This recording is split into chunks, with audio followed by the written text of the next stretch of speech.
Me, me, me, me, me. It's all about me. Ooh. I'm on Twitch. Oh, I was doing my me thing. That's great. It's all about me. Ooh. I never did get my Reese's Pieces. Oh, I was doing my me thing. That's great. It's all about me. Look at our writers if they're ignored. Ooh. I was going to do green M&Ms, but one, who doesn't do green M&Ms anymore? And two, chocolate. Okay. So it looks like we are live, right? Yes. Or someone who looks just like us is currently on Twitch and YouTube. This is true. Would it surprise you? Twitch is confirming we are live. Yay! Oh, I mean, yes, I'm a professional. Sure you are. I don't get paid for this.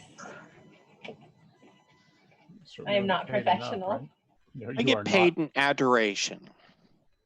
Aww. We do adore you. Of I course. adore you. All right. So I guess we're actually going to try to get started. This is our very first episode of our AP Showcase. And this was an experiment that was discussed on one of our recent episodes. And it was actually Jesse's idea that we do something where we showcase different game systems to try out different stuff. So over the next few months, if this all works out the way I think it will, we'll have a chance to sample quite a variety of different games. Some traditional role-playing games, some more indie RPGs. But it'll give us just a chance to try some different stuff. We thought we'd do a test run tonight with a game I already know. I know Richard's played before. And Vanessa and Jesse are new to it. And so we're going to play some Numenera tonight, assuming everything goes as planned. So, I will definitely play some Numenera tonight. You will definitely play some Numenera tonight. I've got a character sheet and everything. Don't make plans and then we can never fail. So how very introverted of you. We will be in the weeks ahead. We will be seeing some different game masters sitting at the table, probably some different groups of players. And I think that'll be exciting as well. Give everybody a chance to get in on it. And I don't have to do everything, which is always nice to me.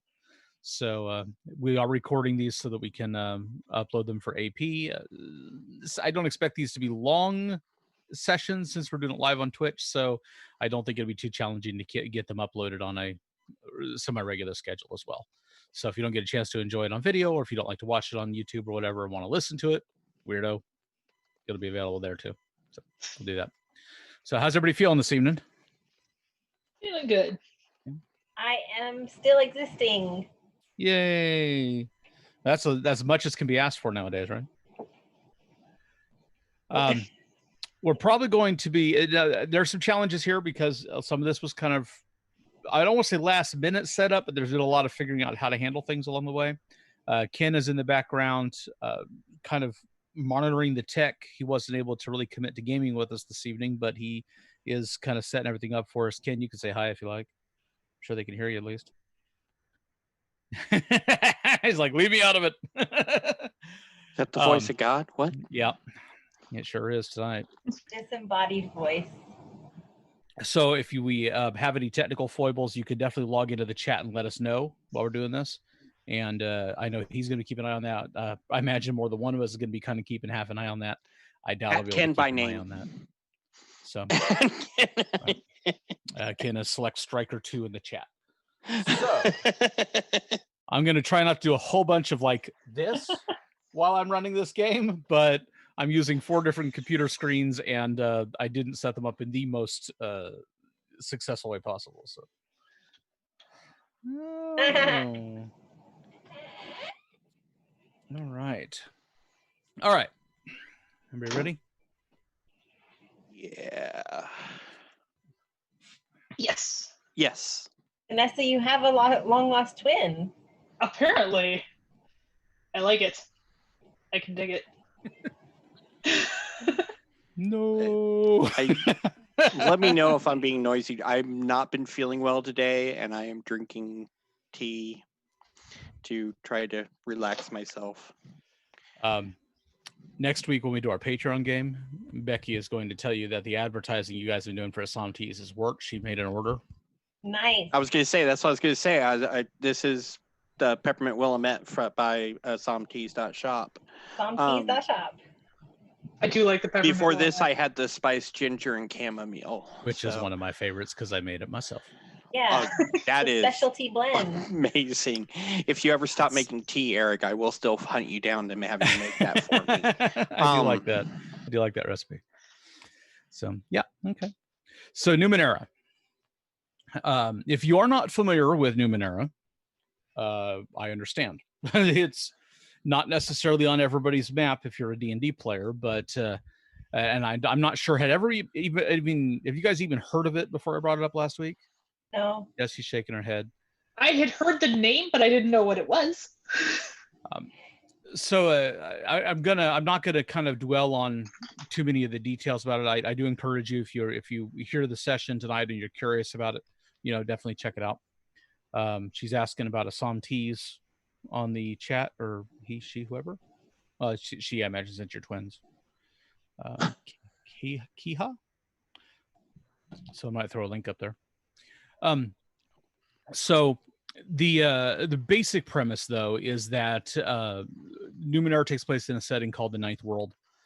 They refer to that in a kind of a macro sense, I think, because it is Earth about 1 billion years in the future, presumably, following the rise and fall of 9 great world-spanning civilizations.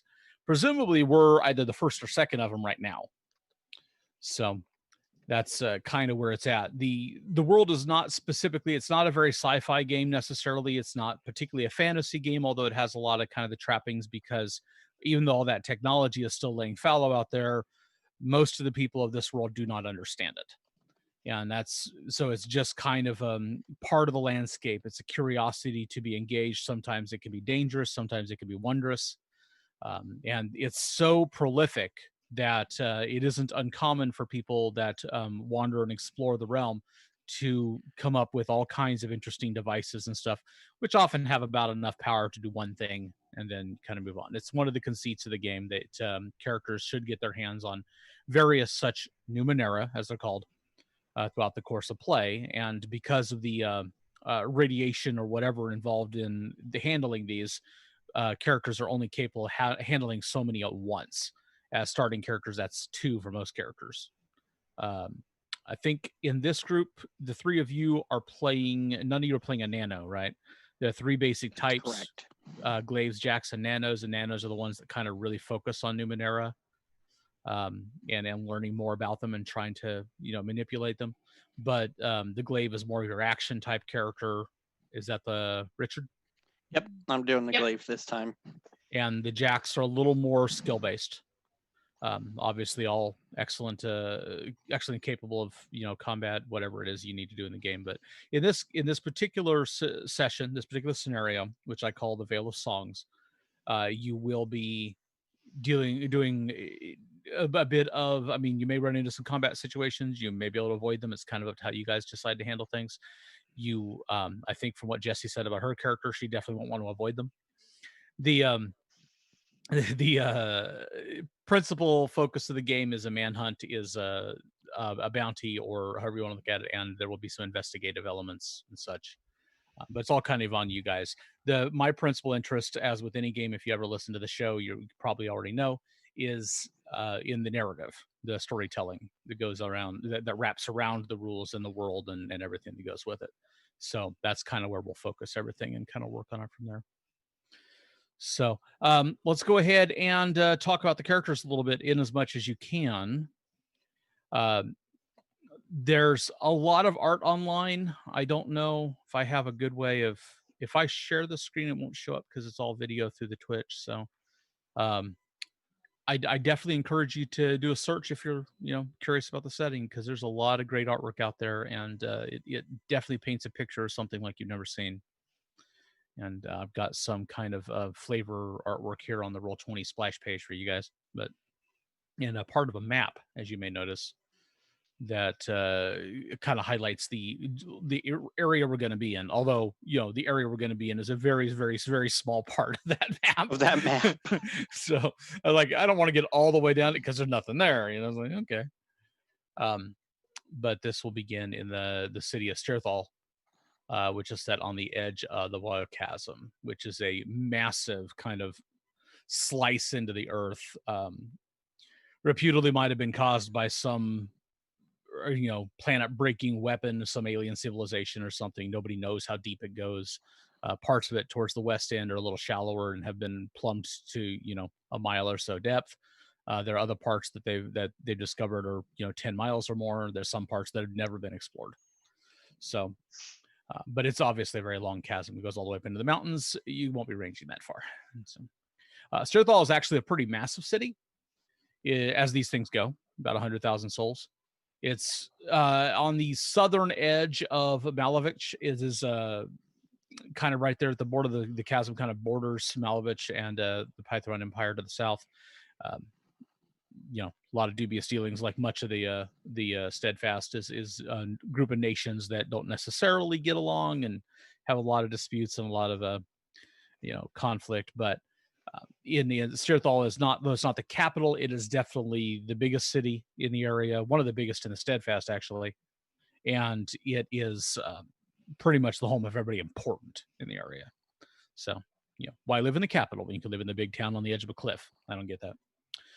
Parts of the city actually stretch down the face of the cliff into the depths a little bit too. So it's pretty cool. Yeah. Right. So let's introduce your characters. Who are you and who are you playing? What are you playing? Let's talk about it a little bit. It's what you know and what you don't know. Go ahead, Richard. I know you want to go first. Okay. All right. I am playing Reese. Reese is a charming glaive who fights with panache. Also, of note, my oddity is stockings that are always warm. So I am very much a men in tights type character. Of course. That's Tight.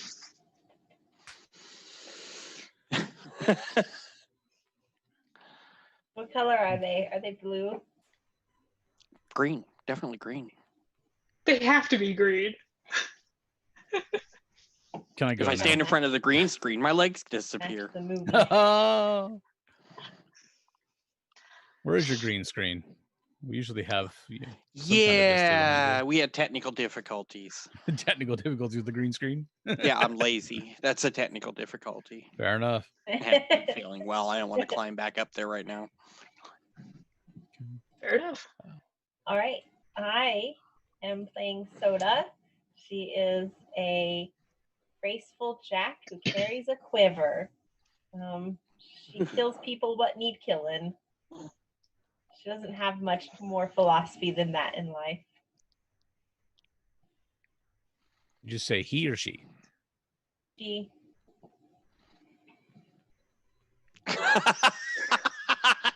Jesse, you're confusing Eric. What was that? She. She? Okay. Sorry. I realized my speaker wasn't very well on my ear, apparently. I was wondering why everybody was so quiet. It's because we were whispering. We weren't sure if you actually wanted to hear us. No, I'm good. I appreciate it. Vanessa? I am playing Catalea, who is a stealthy jack who exists partially out of phase. Ooh. Yeah. So we'll see how that works. And in Numenera, those items, the descriptor, the type of character, and the focus are pretty much the most important things and largely only things that matter in character design.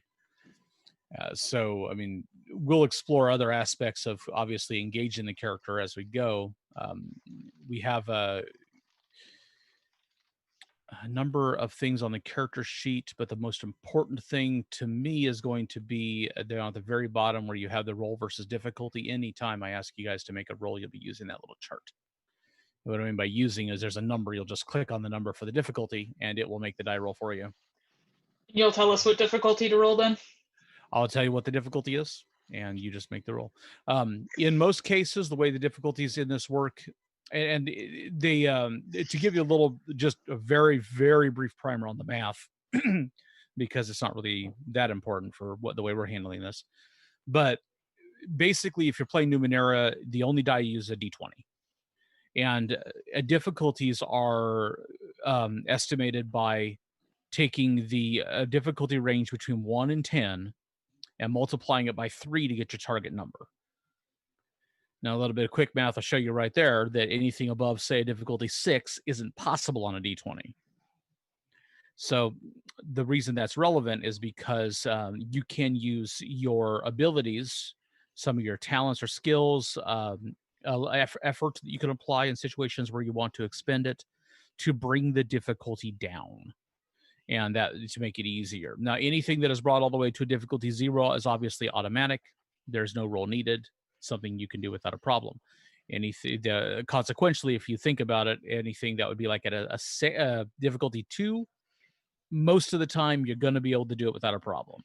You know, there's always that chance that things won't go your way. A difficulty 3 is going to be about a 50-50 for the normal person. A difficulty 4 is about a 50-50 for someone who's trained in the thing, because training brings your difficulty down a step. So you kind of see how it works. So when you roll the die, and you guys can do it to see what it does on the chat if you want to, when you hit one of those numbers, it'll show you on the chat the results. And it'll tell you, what difficulty you rolled for, what the actual die roll result was, and whether or not it was a success. Actually, it doesn't tell you what. Does it tell you what difficulty? Yeah, it does. It says like greater than 9 on Jesse's. I'm going to change my display name to my character. That would make sense. That might make things easier. And it says I tend to call everybody by character anyway, when I can remember them. There we go.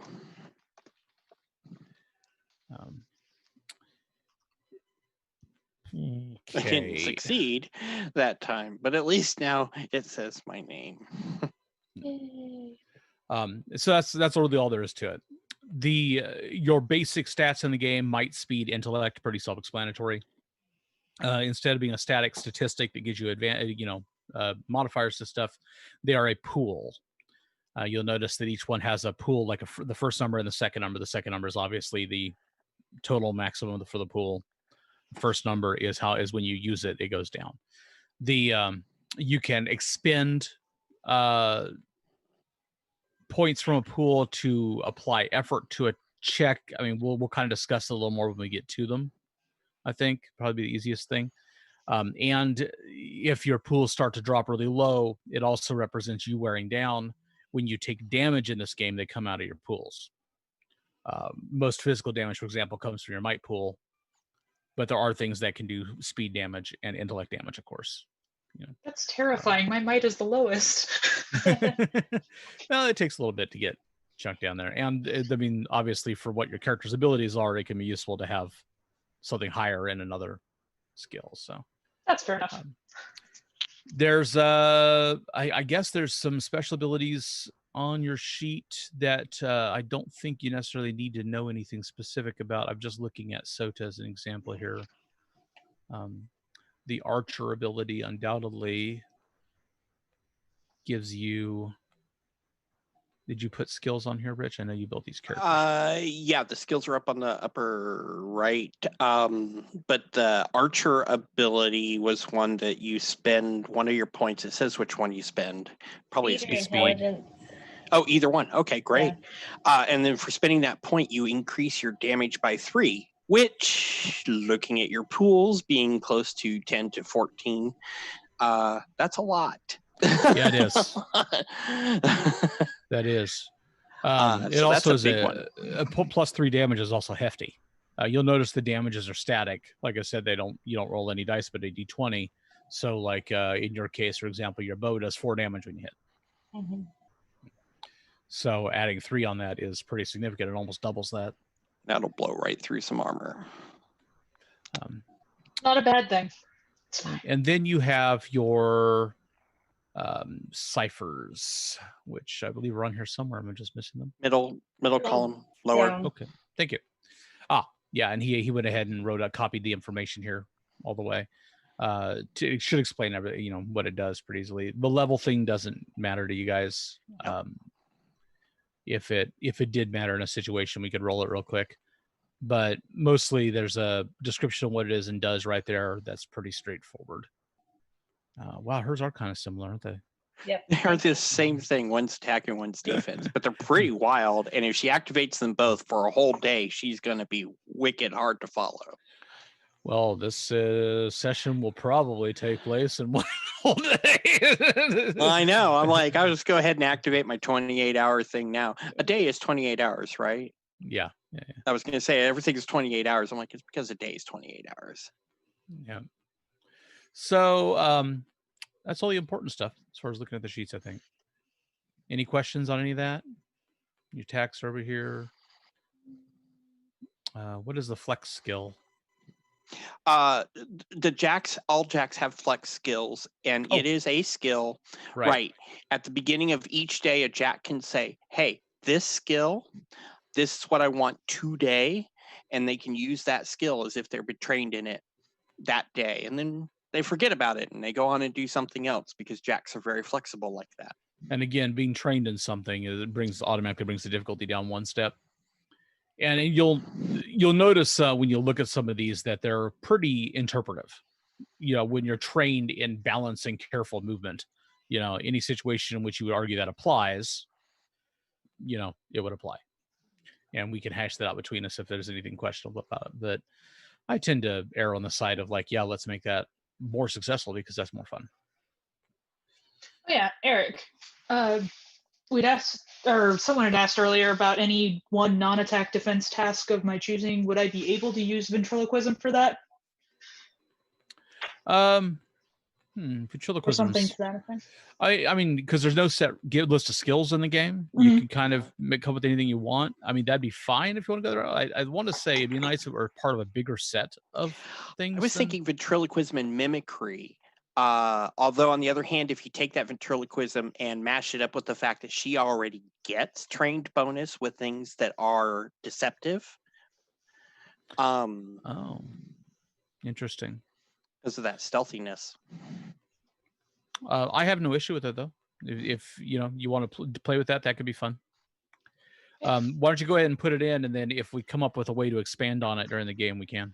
I just couldn't think of a word that would say ventriloquism and mimicry at the same time. Actually, that's a really good combo. A lot of ventriloquists do a lot of different voices, so mimicry seems to fall kind of I was kind of assuming it goes in zone. That would beef it up to where a normal one would be. Okay. I'll just go ahead and put like ventriloquism / mimicry. And hopefully I spelled both of those right. I have no idea, but I know what it means. We can't see it. It doesn't matter. If you have an armor rating, it subtracts from damage you take. We'll need to make sure and remember to let me know that if we're doing that. And since the GM doesn't roll any dice in this game, I don't know if I mentioned that since we're on the air. You roll your attacks, and if you're attacked, you roll defense. So. One of the other characters has armor, light armor, that does have a might and speed reduction. The other one fights without armor and is trained that way. I have armor that has a might cost and a speed reduction. I could not remember how exactly that worked. My character's is mitigated. Interesting question. So. Oh, I see. So since my might cost is 1 and my speed reduction is 2, then... I know the might cost is a cost per hour for wearing that armor. Really? Jeez. How are might, speed, and intellect gained back? Resting, healing. Okay. Recovery. That's the word I was looking for. You'll see it in the middle of your sheet down below the pools and stuff. A recovery section. When you make recovery rolls, the first time you decide to do recovery in a day, it's one, or the first time, it takes one action to do it. It's kind of like a second wind, a real quick kind of, get some. And the recovery roll is D6 plus something. I have to look it up again. Been a while. The second time you do it, it takes a little longer. Then you got to devote 10 minutes to it. And you'll see there's a place to mark these off as you go. The third time it's an hour. After that, it takes 10 hours of rest to get the same level of recovery. But once you've taken 10 hours of rest, it starts over. It clears all that, and it only takes an action the next time. So it's kind of cyclic like that. I would hope after 10 hours you'd be all sorts of rejuvenated. Exactly. You know, at least got as much as you can out of it. Cool. Makes sense. Might cost. I guess it's not necessarily a big deal, but you're going to want to know if your character is going to be dealing with losing a point of might every hour.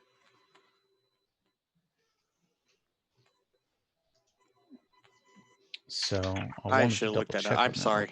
You're fine. I haven't played I haven't run this game in a while. We're going to come up with a few questions that I don't remember off the top of my head. It's fine. People will just have to be patient.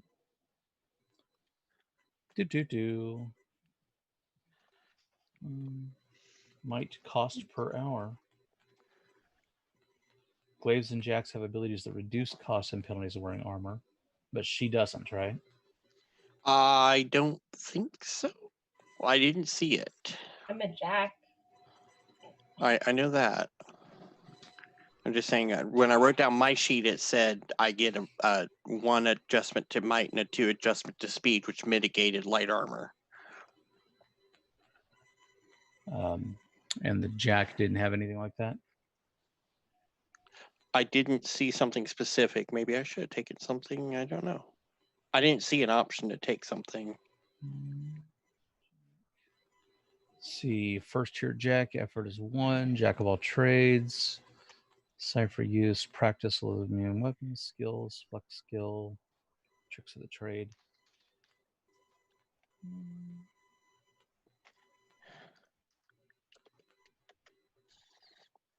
Okay. You choose one of the tricks described below, and you picked hedge magic for her. One of the options was practiced in armor, which would have reduced that stuff. So, I don't know, Jess, do you want to keep the armor? It's fine. Okay. Well, and that's only when you're wearing it. Yeah.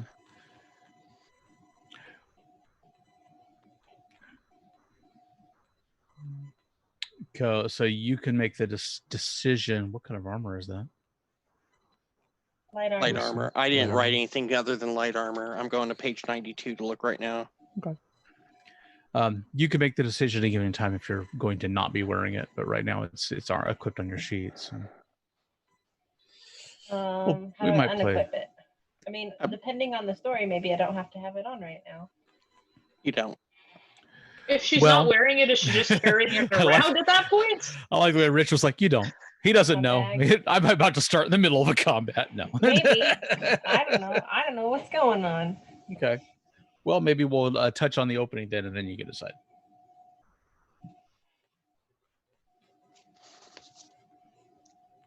Okay. All right. Get my notes to come back to life here. Can everybody hear me okay? Yes. Wearing armor costs you might points and reduces your speed pool. You can rest to recover these lost might points in the standard manner, even if you're still wearing the armor. Speed pool reduction remains as long as you're wearing the armor, but the pool returns to normal as soon as you remove it. So it basically reflecting that it slows you down a little bit to drain your speed. Right. It wears you down, so it drains your might. But if we get into where you're going to combat, you can wear the armor, you can expend the might, you can have that little extra protection. Otherwise, you're probably firing from range to begin with anyway. Mm-hmm. I would imagine.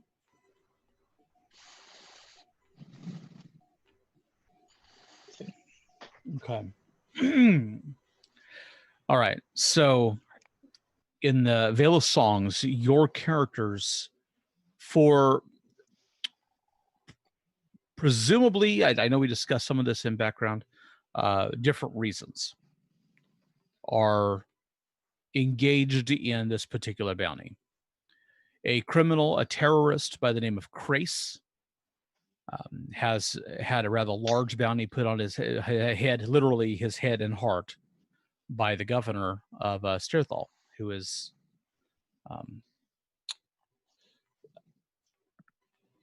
whose men have given you the information, or at least a trail which to start. Apparently the man is responsible for the death of several blooded persons here in the area, meaning nobles. The ecology in the area is such that the noble families kind of run everything, and everybody else is dirt poor. So it's kind of the way things work. So obviously somebody going after and taking out large swaths of them rather offended somebody, and probably imbalanced a few things in the way, the way such things do. But two of the local families, I want to say House Quillath and House Leornig, have both suffered extraordinary losses. There's also been the death of some government functionaries and such that have been attributed to this man. And most recently, not entirely in character, but their divinations have made it clear that he's responsible. There is a community, I want to say village, but village is generous. It is a small community, maybe about 50 people that lived there. I say lived because they don't anymore. Called Gauss, which is just east along the chasm a little ways, is kind of a mining town. It's a bit from the city. It's a few hours out. It's very basically they had some sort of resource, whether it's been mined out over the years, that put the town right at the edge of the cliff. But they apparently ship in water, so the governor was pretty upset about the issue as well. So when you approached the area, you were greeted by a merchant who was the one who passed information along to the Thurn, which is the guard, the governor's guard. And the merchant in question, a rather scrawny and nervous fellow called Hatch, which may be in reference to his rather obtrusive proboscis, or nose for the uninitiated, has recently, as recently as 2 days ago, was leaving Gauss and was sure that he had spotted the criminal in question at the house of a tinker whose name he didn't know, who makes his home there in the village. Since then, apparently, word is everyone in the village is dead. Unfortunately, at this time, that's all you have to work with. He has no intention of going any nearer the town, but he told you where to find the tinker's house. The outskirts of Gauss are much like the inskirts of Gauss, not particularly hospitable.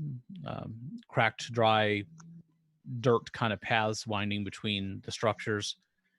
There is no sign of any smoke from any of the chimneys. It's although it's uniformly not particularly cold this time of year along the chasm with the winds coming up, whipping up from below, it's not uncommon even in the midst of the day to have at least some of that. And you can easily kind of follow the trail to the tinker's house. Along the way, you do see a small number of corpses. In the one case, a woman and a child. The child's kind of leaning against the woman, just sitting on the stoop by one of the doors, just sitting there. No obvious sign of what has caused the death. In another case, it looks like a man who was pushing a wagon full of beets or turnips along the road, kind of stopped. I mean, it looks for all the world like he stopped and decided to rest against the wagon and just sat down and died. The same sort of scene plays out wherever you see somebody. It's quiet. There are sounds of the other crows, which do haunt this part of the Vale and are often not seen because they don't exist completely in the real world, but they still make a kind of a cawing like sound, so that's what people call them. Kind of ringing across the emptiness, but otherwise just the whip of the wind. The Tinker's Hut is a little broader, like it's got a workspace inside, you'd imagine, and has a kind of a stone kind of interior foundation with kind of slatted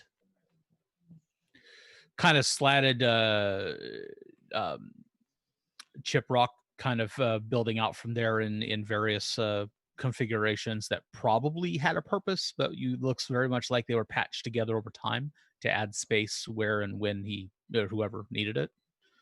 And the patchwork nature of the outside is very similar to what you see inside if you kind of push the curtain aside and kind of glance in, but nothing is moving at least.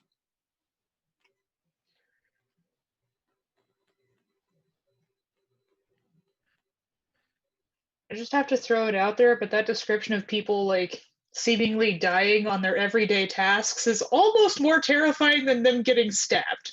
Mm-hmm. Yeah, I think it 100% Yes. is. Like, should we really be here?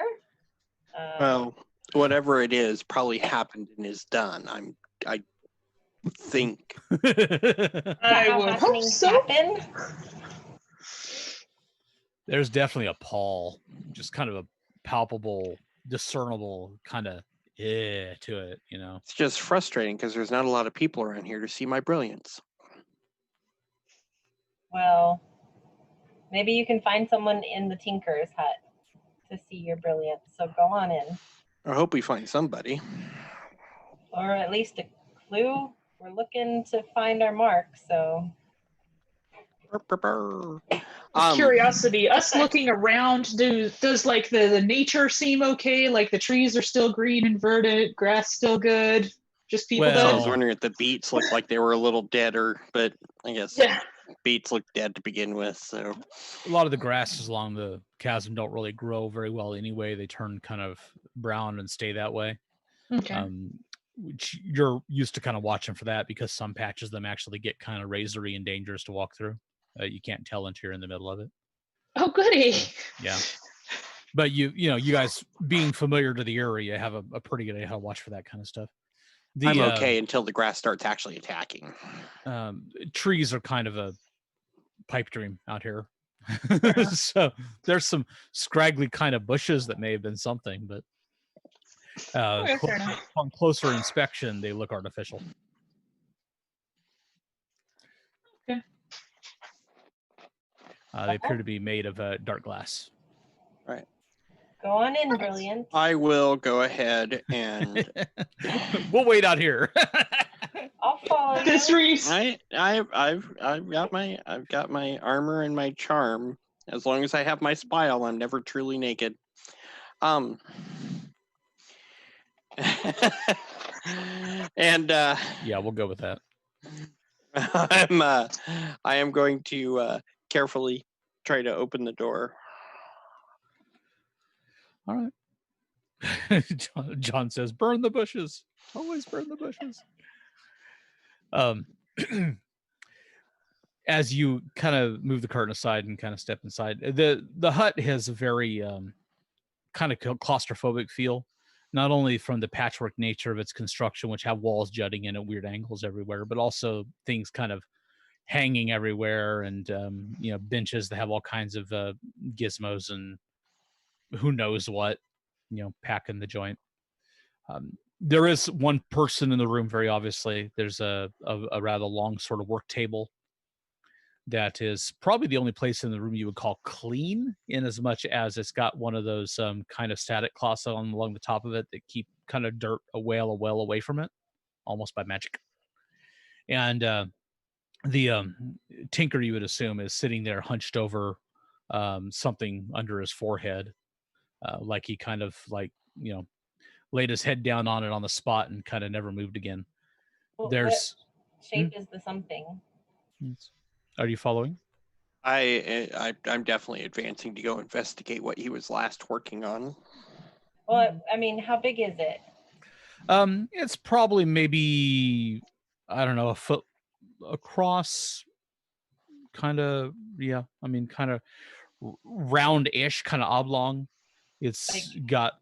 Could it have held a disease that would kill everybody in town? Possibly. It looks like it's made of like a like a dark, stony kind of, just visually, from at least a few feet away, I'd imagine.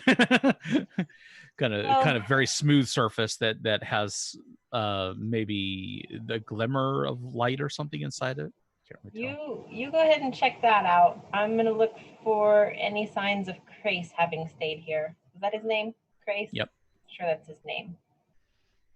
Are there any other doors out of this, or out of the room that we enter through? Yes, there is a door to the back of this chamber, and there is a tight kind of spiral staircase that goes up through the roof in here into something above. All right. Carpe diem. I am going to fish the item out from under the tinkerer. Can I get a finger on that? And like, I don't think you're. Do you mind? I'm sorry. I really apologize. I need to. It's not that he's reflexively holding on to it so much as it just feels like. Yeah. Anyway. Yeah. You managed to fish it free. I'll head on up the stairs to look for information. I'll bring this back when I'm done. He doesn't seem to mind. His head flops to the table. What? What? And the dirt on his forehead. Off of the static cloth. I need to get one of those. I can make a cape out of it. Yeah, you've seen these kinds of cloths before. The problem is they're remarkably hard to cut. Mm-hmm. It takes something like very industrial. Or numeneric. Well, usually using an energy, blade. Anyways, I'd like to go upstairs. You going upstairs with me? Yep. Okay. I didn't hear you say you were going upstairs, but yes, let's go upstairs. As I turn around and go, the door to the back and the staircase going up. Where'd it go? We're headed upstairs. Yep, okay. Let's do it. Okay. The device appears to be some sort of it's obviously some sort of artifact. You've never seen anything quite like it. It has a number of sort of channels kind of carved into it, but it's very symmetrical. In the kind of the, like I said, when it's oblong, kind of like a flattened egg, kind of in shape, and the symmetry is all towards that kind of end. But the top also has kind of an inset in which a crystal that's maybe about 4 inches long sits, and the little bit of light that you thought you saw under the surface of the thing is more strongly reflected in the crystal itself. Oh, it's powered. You would guess it could be some sort of power source. Yeah. The stairs wind up through the ceiling into a small room up above. There's windows looking each direction, which is odd. Useful? But kind of notable that it's located in front of the stone portion of the structure and wasn't visible from the outside, which is a neat trick. Yeah. But the windows looking off each direction give you kind of a good view of the town and some of the surrounding kind of area, actually. Great view of the sky, if that was important. What about down in the chasm? Well, not from here, obviously. Oh, you mean like from the vantage? Yeah, the Tinker's house is set far enough back that it doesn't really give you much more vantage there. Do we see any living people in any direction? No. Okay, just curious. You can pick out more of the same, but nobody alive. Aren't that many people in the town to begin with, so it's not like you're gonna find a whole buttload of them. Well, yeah. But there is a crumpled blanket up here, and kind of a pack with a few odds and ends kind of hanging halfway out of it that might have been used by somebody as a pillow. Gotcha. Or like a billboard saying, "I'm headed this way." A Post-it note, some coordinates written on it. No, unfortunately, nothing like that. Meet me here. Is there like a name tag on the pack? No. Okay. You gonna pull stuff out of it? No. If she doesn't, I am. She can. I'll step back over here. Are you gonna pull some stuff out of the pack? Yep. Okay. We're gonna see what's in here because why not? Okay. Yeah, there's some odds and ends, not like personal stuff, but like useful stuff. Okay. Looks like there's kind of a climbing harness, which is not terribly uncommon on the chasm. There's a lot of people that use that kind of gear. There does appear to be a rod about maybe 8 inches long that has a depression at the top end that's big enough for a thumb. Okay. Only maybe about, maybe about an inch in diameter, and appears to be made of steel or something similar. Okay. There is a Can I touch your rod? small bag. No, seriously. Can I see that real quick? The rod, that one that you're holding right there. Can I see that real quick? Here you go. All right. I want to push the button. You want to push things, you go right ahead. I'm gonna just pass Okay. back right up. Yeah, there was a little pouch of some kind in there. They had it looks like a handful of shens in it, which is currency, and a disc with a emblem on it that looks familiar to you, maybe. And some kind of insignia. Okay. And on the back, some kind of numbers that have been inscribed in it. Ooh. The rod, when you touch the button, shoots out a grappler that goes right through the window. Nice. Is there any movement because of that noise? Other than shattered glass? Like glass falling to the ground, yes. Yeah.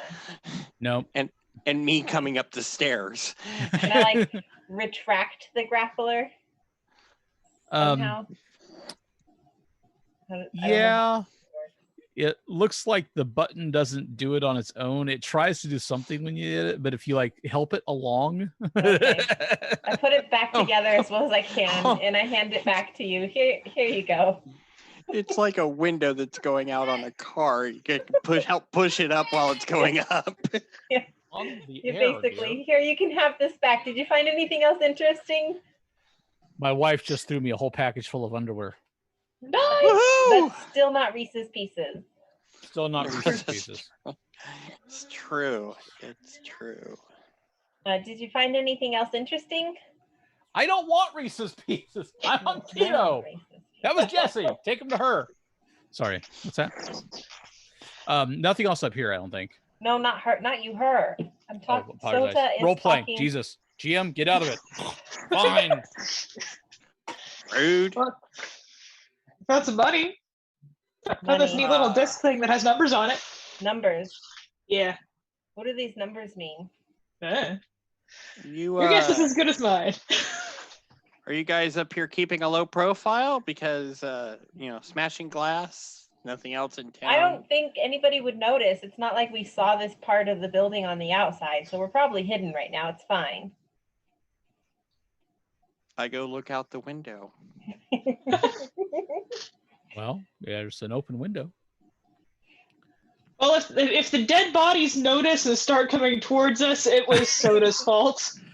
Suddenly, this game was going a very different direction than I planned. Them out. Are we in Morriston again? Next week's game. So do the numbers on the disc represent? They seem significant. What numbers are they? Not per se, although you've seen similar things that maybe are used in some of the crafting houses, that most of which don't really, bother with this kind of stuff anymore because, it takes resources. But it looks like it's some sort of record of transactions, maybe. But nothing that means anything to you without knowing. Yeah. I'm gonna head I back just have all downstairs. sorts of stuff. I'm gonna take the pack. There's head back an downstairs. insignia on the other side. Oh yeah, insignia was on the other side of the disc with numbers. I found this thing. It looks like it's powered. I wonder if I remove the power, if the people will start moving again. But I don't know. Man, Why would you want really dead wish people our to start nano. moving? I wish our nano hadn't died last week. Now we're down to 3 members of our group. We're down to Why would you want dead people to start moving again? I think that's a terrible idea. They're dead, leave them there. Are you sure they're dead? I mean, maybe this. It's spirally, circly. If you think that you can get people back to living, go for it. We found a window breaker. Soda tested it. That might come in handy. So you're moving this machine is on and you're just moving it around and carrying it upstairs and what? Well, yeah, I'm thinking of pulling the crystal and I wanted a second opinion.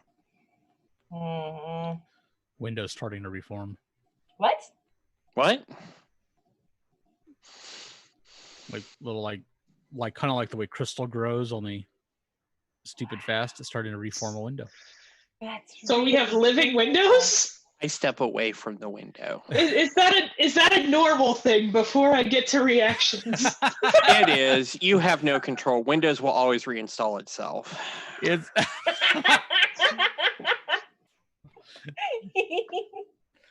Did I really ask for this group?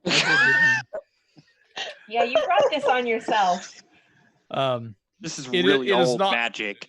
Although it's not something you've seen, it's not implausible by any stretch that there might be some polymer or something that repairs itself, regenerates. Okay, just figured I'd ask if it was normal, like in the realm, before I'm just like, oh my god, the window's repairing.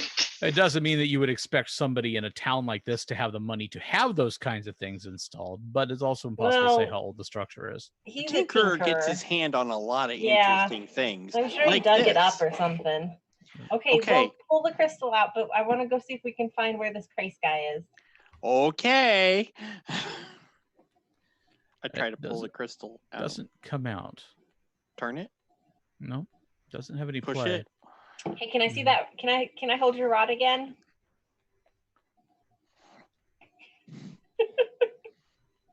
If you think that you can aim it this time. Here, I think we could use this. Soda, I think we've had our discussion about boundaries. If we let her do this, we all back away, because otherwise one of us is going to have our head blown off. Okay, so here's what I want to do. Oh, dear God. Just set it down and walk away. Set it down and walk away, Reese. I want to break the radio. Right. So and the hair gel. And the hair gel. I'm going to hold the thing, right? And I'm going to butt the grappler up at the base of the crystal, okay? Oh, God. Who has the disc? Far away from me as I can. Vanessa, I'm sorry, I can't remember your character's name. Catalea, do you have the disc? Catalea has the disc. Yes, I've got the disc. Okay. So then. Is it out or did you put it away? I probably put it back in the pouch. Okay.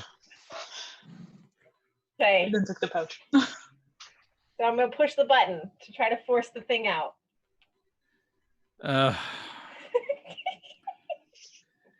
Well, sadly, it coughs and nothing comes out of the grappler. Oh, okay. Well, listen, I did my best, and I just dropped the two things and I head out down the stairs. Did my best. The grappler kind of rolls down the steps. It rolls off the floor and rolls down the steps, goes a couple steps, falls to the floor, and then goes off. Oh. across the room. Did she manage to break another window? No, this time it found something to grapple onto. And now you got a cord going Gosh. halfway across the room. Yeah. Oh, good. A trip line. Just what I needed in a crowded workshop. It's gonna go down. Get the grappler back and put it in a back pocket where Soda doesn't see it. Somebody give me something to shoot. Maybe you'll stop letting her hold your rod. Oh.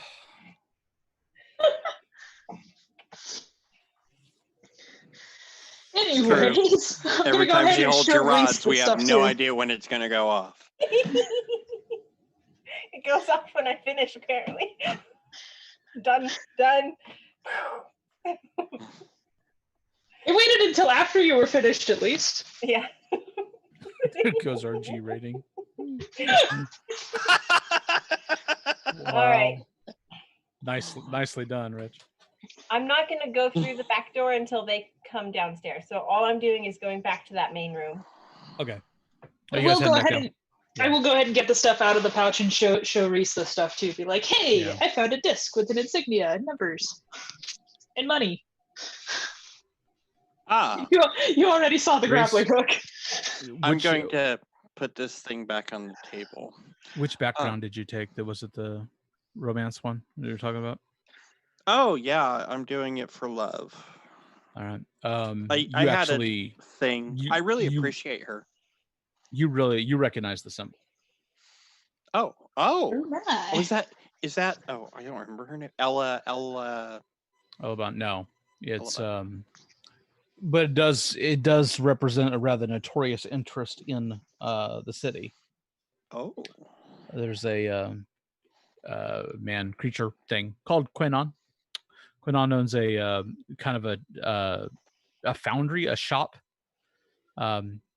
with a forge attached, who lives down the chasm. He's down in some of the lower parts of Sterthal, and is renowned far and wide for his work because he has mastered somehow connecting to a power source that allows him to create self-powering items. Basically accessing some sort of energy field or something, what you've heard, that allows him to, turn things on or make things work. That's that marker is probably some sort of transaction record, like a receipt, but it allows you to keep going back and getting information added for purposes of tracking your work. It isn't uncommon for high-level craftsmen to have those kinds of service dials. Interesting. Also, the numbers can't be modified on the exterior without the use of the original pen that inscribed them. So, because it would break encryption. Skilled hacking, gotcha.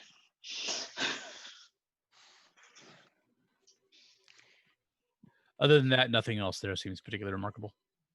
It's a 92,000-bit perm key. A lot. You guys go downstairs? Yes. Okay. Yes. Okay. Yeah, I'm putting the oblong disc back on the table because I can't seem to do anything with it. Okay. You lift his head back up and slide it in there. Oh, did she hand you the disc? No, not the other. I have the oblong thing. I know. I was wondering if you at any point you were holding both the device and the disc. No. Okay. That's good. No, I've only been holding this thing. No. That's good. Sorry, what? Huh? So that's good. It would have blown up and everybody would have died. No, I'm just kidding. Oh. No, I left the room. I would have been fine. Were you leaving the house? No, I'm waiting. They came down into the main room. Okay, let's go. Yeah, we followed your path of destruction. She picked up the rod again, and let's go through this back door here. What? Oh. Yeah, let's go back here. Okay. That appears to be just personal quarters for the tinker. So. Yeah, congratulations. Oh. You found a bed. And the answer is no. Let's go. A cork board? Little red ribbons going everywhere. Is there a corkboard with a post-it note or something? Nope. Okay. Do I see a blue paw print anywhere? Oh yeah, on that thing we already picked up. Um, I'm not keyed into the Blue's Clue that you found. I don't get to know that information. there is something interesting on the bed, kind of. I mean, not terribly interesting, but there's a medallion for the Order of Truth, kind of just tossed onto the bed like casually. Which the Order of Truth is kind of a predominant religion in the Steadfast, and not necessarily super involved in the everyday dealings of much of anybody. There are definitely plenty of Aeon priests in the city, although they tend to be kind of a mysterious lot that mostly, walks around in cloaks and hoods and does arcane things occasionally. They often have unusual abilities, powers. So did they make like a door-to-door stop and give him a pamphlet? Or? That would be a little unusual, you'd imagine. Okay. It's possible that the Tinker was somehow some time. affiliated with the priesthood, Okay. or was actually, That would make sense. or was doing a job for him or something. So. I take an arrow out of my quiver and I flip it over to the other side. Is there anything on the other side? Fireball.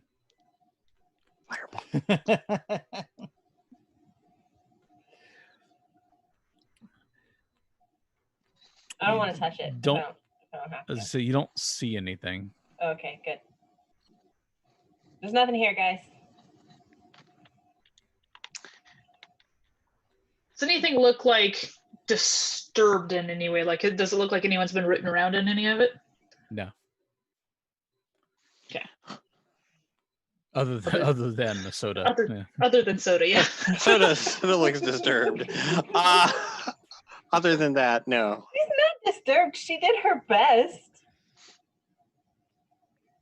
Curiosity killed the cat. No, I didn't kill anything this time. It clearly wasn't me. I didn't do it. Thanks, Shaggy. Okay, cool. All right, well, we got to go see if we can go find another lead. So, Reese, did you tell anyone that you recognized the insignia, or were you just like, "Oh, that's cool"? Oh yeah, yeah. That signature insignia has to do with the new dad Quinon. Not a fun everybody time. who is in any way actually even loosely affiliated with anybody else involving the underworld is familiar with Quinon. Well, he's always trying to hire people to do jobs. Let's not bring that up. But but yes, how to get a hold... I may have known him. At one point, I may have ran into him. I might know how to get a hold of Quinon too, actually.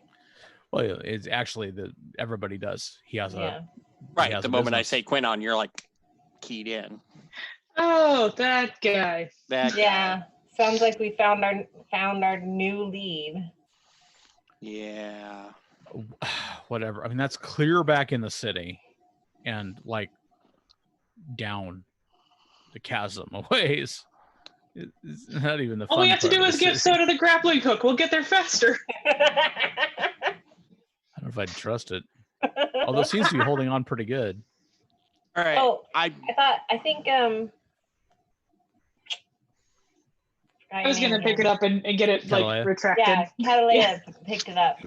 So I've got my character sheet and it's covering everybody's name on. Maybe I'll just resize it. Now You still have to help with kind of the reeling it in manually, but it does. If you hit the button again, it does lose its grip. Excuse me. It seemed what it seemed to grip to, by the way, was metal. Oh, and really? it did it by like fusing. Excellent. Ooh, that's fancy. Some sort of like energy or something. Why wasn't I a tinkerer? I could have so many fancy tools. Fancy. I like it. I think you do have tools. I mean, one of you has tools. Yep, you have an explorer's pack of light tools. Yeah. Oh, you have pack of light tools. I don't know what that I means. don't know what that means. But there, you can mess with things. And make Light things tools happen. isn't the same as fancy tools. No. You have a hammer. Congratulations. Light tools are lasers. I push the button. Oh, I'm kidding, I'm that kidding. kind of tool. Oh, No. wait. Why would you lie to me? You know I don't know what I'm doing here. Maybe it's a laser guided hammer. When it says light tools, we're talking about small portable tools to do things, little things. We're not talking about a Oh. large sledgehammer. It's I not see. a bag of tools. Oh, okay. Well, I pull out my sledgehammer and knock the door in. No, it's not going to do that. Can you Like untie the lockpicks, hinges maybe? if the hinges are poorly put together? Yes, you could probably do that with your light tools, but you Got can't knock a door in like a sledgehammer. Got it.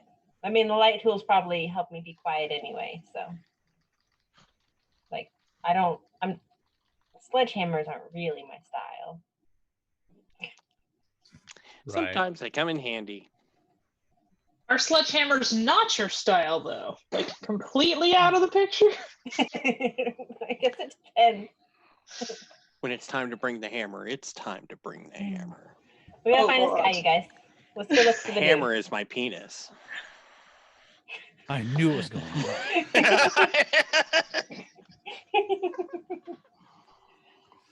Oh, now I need to watch that. Are you moving on then? Yep. Moving on down the road. Okay. Yeah, you still got plenty of hours in the day by the time you get back to Starthal. So the depths of the city of the chasm requires a lot of kind of like I mean, they have pathways and they have lifts and such, a crazy kind of network of ways to get up and down the cliffside. There's actually sections of city that hang on to the cliff or kind of in insets and cutaways and such.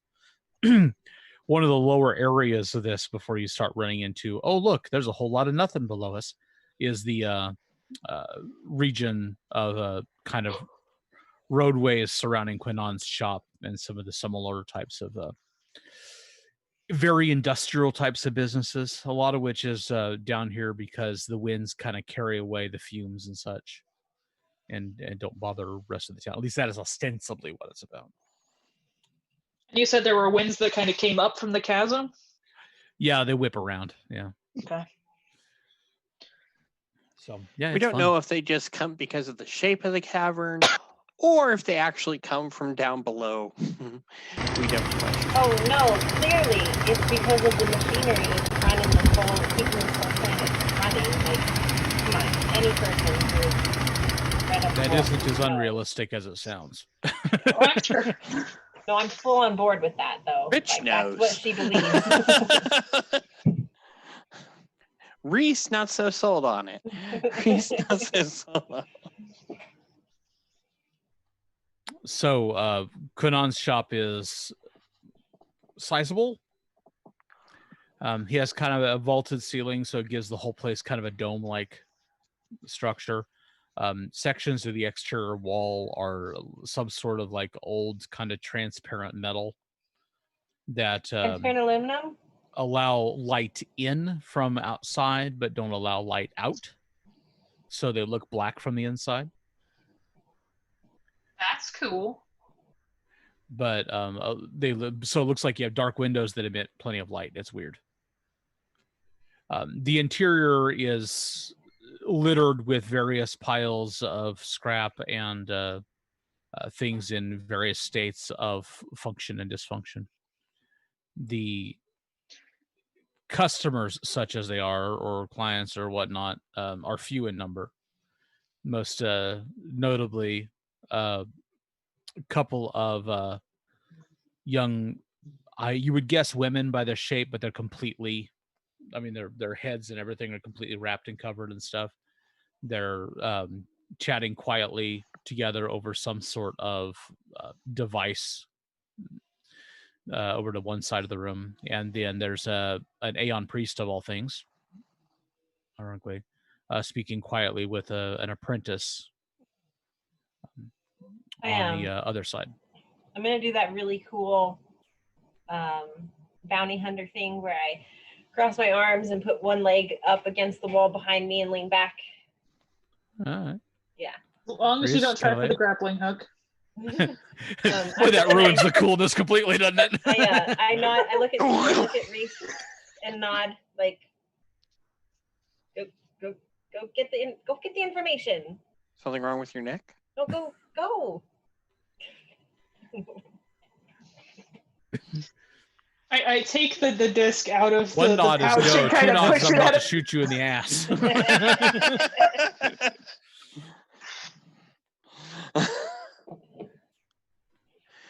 All right. Yeah, I guess I'll go see what they know about that crappy little hellhole we just left. So you're heading up to the kind of long counter area. Lord, yes. An apprentice pops up from behind the kind of the obstruction there. Ah! He gives you a long look with one eye because it's the only one he's got. Hi. I am here looking for a wee bit of information. Sorry, let me cover mine. He says,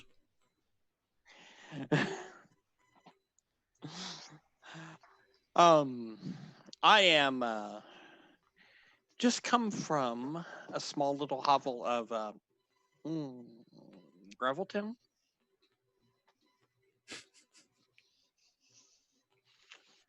I'm really not good at remembering details. I like the idea that your character can't remember. To be fair, on my character sheet, I have an inability for studying and retaining facts. It's Grouse. The town Gauss. is Grouse or Gauss. Gauss. Sorry, I'm Like- not there. Like the magnetic gun. Completely out of character. Yeah. here.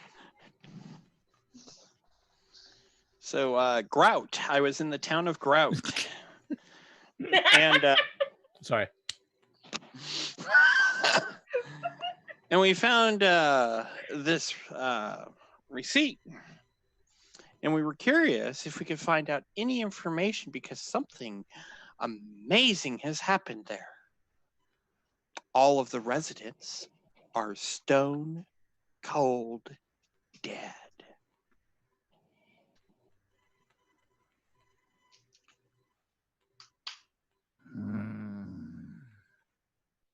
My name's Reese, by the way. How are you?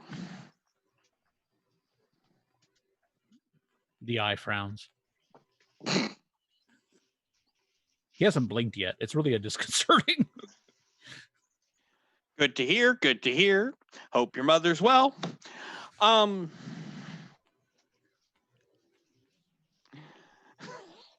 You hear a little bit of click-clacking sound, kind of. And figure comes through the kind of the broad sort of doorway at the back. Sort of a black draped kind of humanoid figure with a misshapen sort of head and long muscular arms with hands that are probably about twice the length of a normal hand, and metal spidery legs. Kind of moves into the room, takes a quick look around. Aye. Sounded like a more Hi. terrifying Slender Man. Yeah, the apprentice turns around and looks at him and kind of nods and dips and rushes past him into the back. Good day, kind sir. My name is Reese. It is a pleasure for you to meet me today. Are you a paying customer? Do you want me to be a paying customer? Always. He kind of tick his way over. I have a small little problem, to which will affect how much I'm willing to pay today. You see, I was in the town of Gyrate town with the Tinker. Vibration. And everyone there stopped moving. While we were there, we were at the Tinker's shop in the middle of all this chaos. and I found this receipt. And I was curious if you are aware of anything that could lead us to the source of this. He holds out his hand. And we could meagerly provide some compensation for said information. Yeah, here. He takes the disc between his long fingers and kind of looks it over.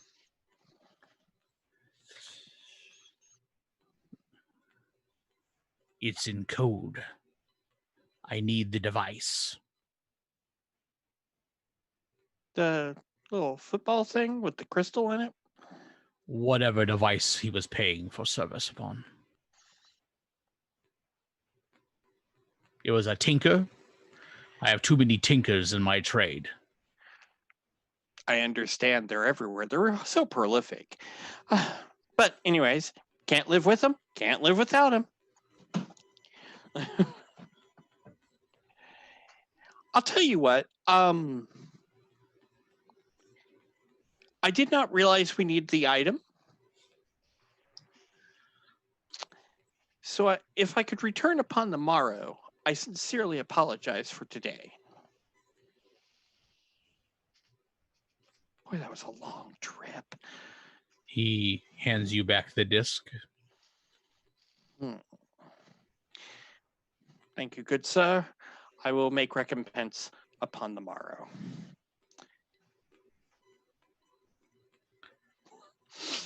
And out. I start reaching for my arrow, like.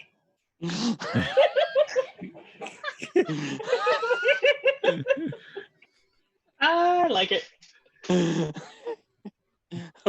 We're gonna do the best of all of our other games that weren't recorded. Let's not. So, what's the word? Where are we going? That wasn't him? Did this not mean that's our mark? Like, No. In order to figure out what this means, I need to have that piece I put back on the desk.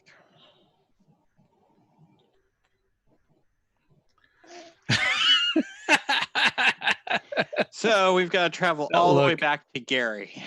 I blame you for putting that back. This is what's this wee stuff?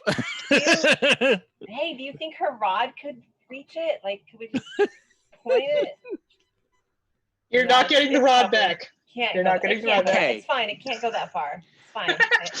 Listen, We are 5 I couldn't feet go that far, so away from a cliff that descends into the depths of the planet, and you hear the souls of all the departed coming from it.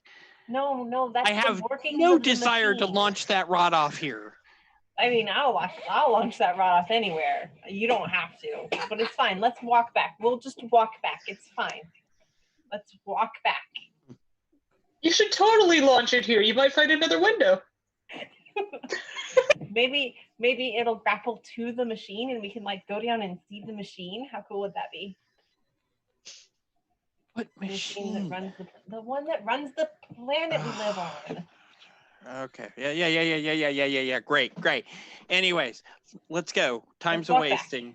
I haven't killed anybody in like some time. Axe away!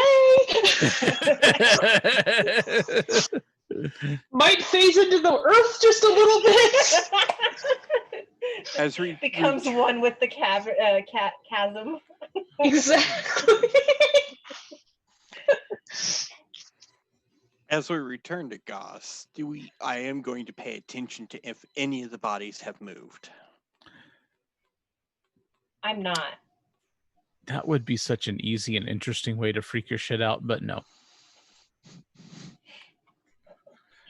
That would be an easy and It also interesting way to caused freak me us to out. waste another hour in Goss. So Yeah. Well, yeah, you can return to Goss, retrieve the object if that's what you're going to do. Yeah. Pretty easily. And head back to town. Great. Tivka did not break the radio. Since he told us that we need the device to check the disc, I would actually like to check them out together and see if it makes any sense at all to my character. No, I am Soda. not Tipka. Continue. Thank you for the clarification. You just want to explain why you're not destroying shit yet, huh? So are you saying it's soda different? It's soda different. Soda different. Soda different. So you head to the town, get the thing. When you if you do any kind of experiment involving the disc and the machine, just if they're in proximity to each other, there's a hum you can hear, which resonates from the crystal. You think you can feel the vibration of it in the disc. That's cool. That was the only reason that was relevant. Well, if we'd put these close together, we would have known to have taken them both with us. Ha! On the other hand, I think that means we're definitely on the right trail, because this is what the Tinker was working on when everything went boom, boom, boom, boom. Which means whoever touches it next and actually knows what they're doing with this device, I'm not going to be in the room. And I might just be like a mile down the road. To maybe point out one little detail, everybody else in Gauss was not in the room with the Tinker. That's why a mile down the road. Up the hill. There were only 50 people in Gus. I mean, how big could it possibly be? When we get back to the shop, I'm taking the same posture. On the other side of the door? Yeah, on the other side. Just to change it up. My phone died, so I can't see the chat anymore. It's all right. It's just Keha and I giggling about about how Soda could stand with her leg behind her. But not over her head. It's up behind. So you head back. Are you going to revisit the shop today or wait until morning? I mean, how late is it? I mean, it's not sundown yet or anything. Yeah, if they're still open, I'll come tonight. I don't think he was actually expecting me to wait till the next day to come in. I could be wrong. What was that, Jesse? I said I'll come tonight. It's fine. Just ignore me. Okay. Duly noted. So Quinon takes a long look at the device and the disc. Excuse me. Grace. No, I'm Charm. Grace is over there. Reese. You're Reese.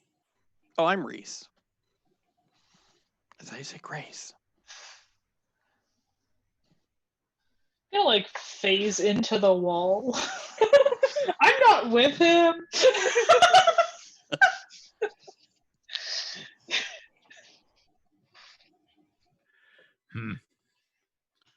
He sets it back down on the workbench there that you're in front of, which, I mean, that's about what size it is for him. And kind of spider legs his way back into the mall behind the room. Trying for, metaphors aren't here. I'm failing. Anyway, yeah, he leaves without really saying anything useful. You see the eye apprentice glance out of the room behind him, and then disappear again.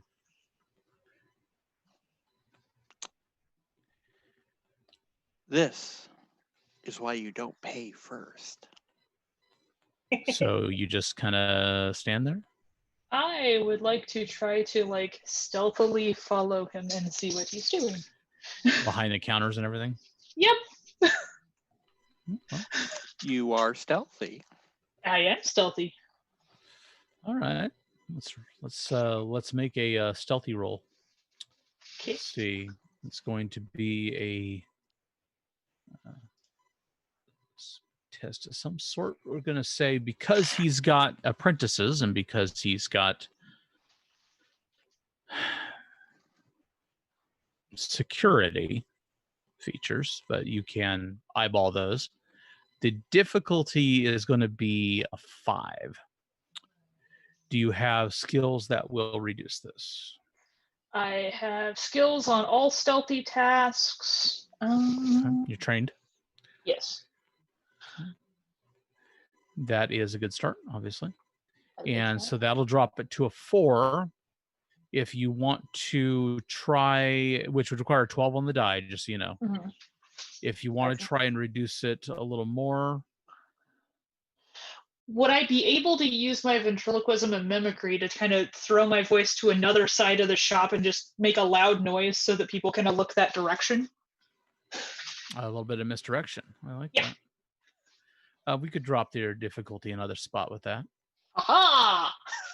And I am continuing just to stand at the counter waiting like as if I'm an idiot. As if? Well, if the shoe fits. Sorry, I had to. You lined it up too good. All right, so that is a difficulty 3. The chart down below. That's a demanding difficulty. Go ahead and hit the button or roll a die. 3. Yes! Nailed it! Ooh, right on. So your distraction does get the eyeball apprentice to kind of walk by you and kind of not even notice you as you skip past him. And the other one, of course, is looking the other direction as well. And it gets you into the back area. Now, this is a sort of a kind of tunnel into a larger kind of factory area. Okay. Which he's moving along and kind of muttering to himself. If you follow him along the length of the tunnel, which is also kind of stacked with gadgets and such everywhere, you do see that he then steps through some sort of field. You don't notice it till he gets to it. He walks through it. It's got this kind of bluish sort of energy that kind of rolls off of him on the way by. Does he like disappear into this field or? No, you can see him on the other side of it in the room. Sure, let's give it a shot. Okay. What's the worst that could happen? Well, the worst that could happen is it doesn't recognize you and sets off an alarm. Possible, yeah. Which is what happens. Are you going to react in any way to that eventuality? I'm going to try to phase through the nearest wall. Fair enough. You do have the walk through walls ability. I do. That will put you in a stock room. It does cost you 2 intelligence to do that, so make sure to reduce your intelligence pool by 2. I'm okay with that because I am not in the immediate area where the alarm went off. That's true. So intellect that went down by 2. Reese, you're kind of standing there. The other apprentice, after some sort of noise over there, the other apprentice comes back along there and kind of notices you. Oh, I'm being helped. Thank you. I'm sorry. I nodded. He doesn't.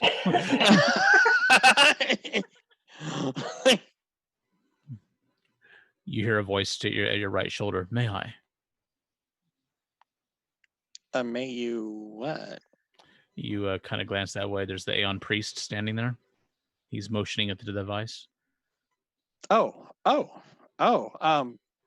Yeah, by all means, just don't break it. Apparently, the last time it did something, everybody died within 30 feet. He kind of, in the depths of his hood, his eyebrows kind of raise.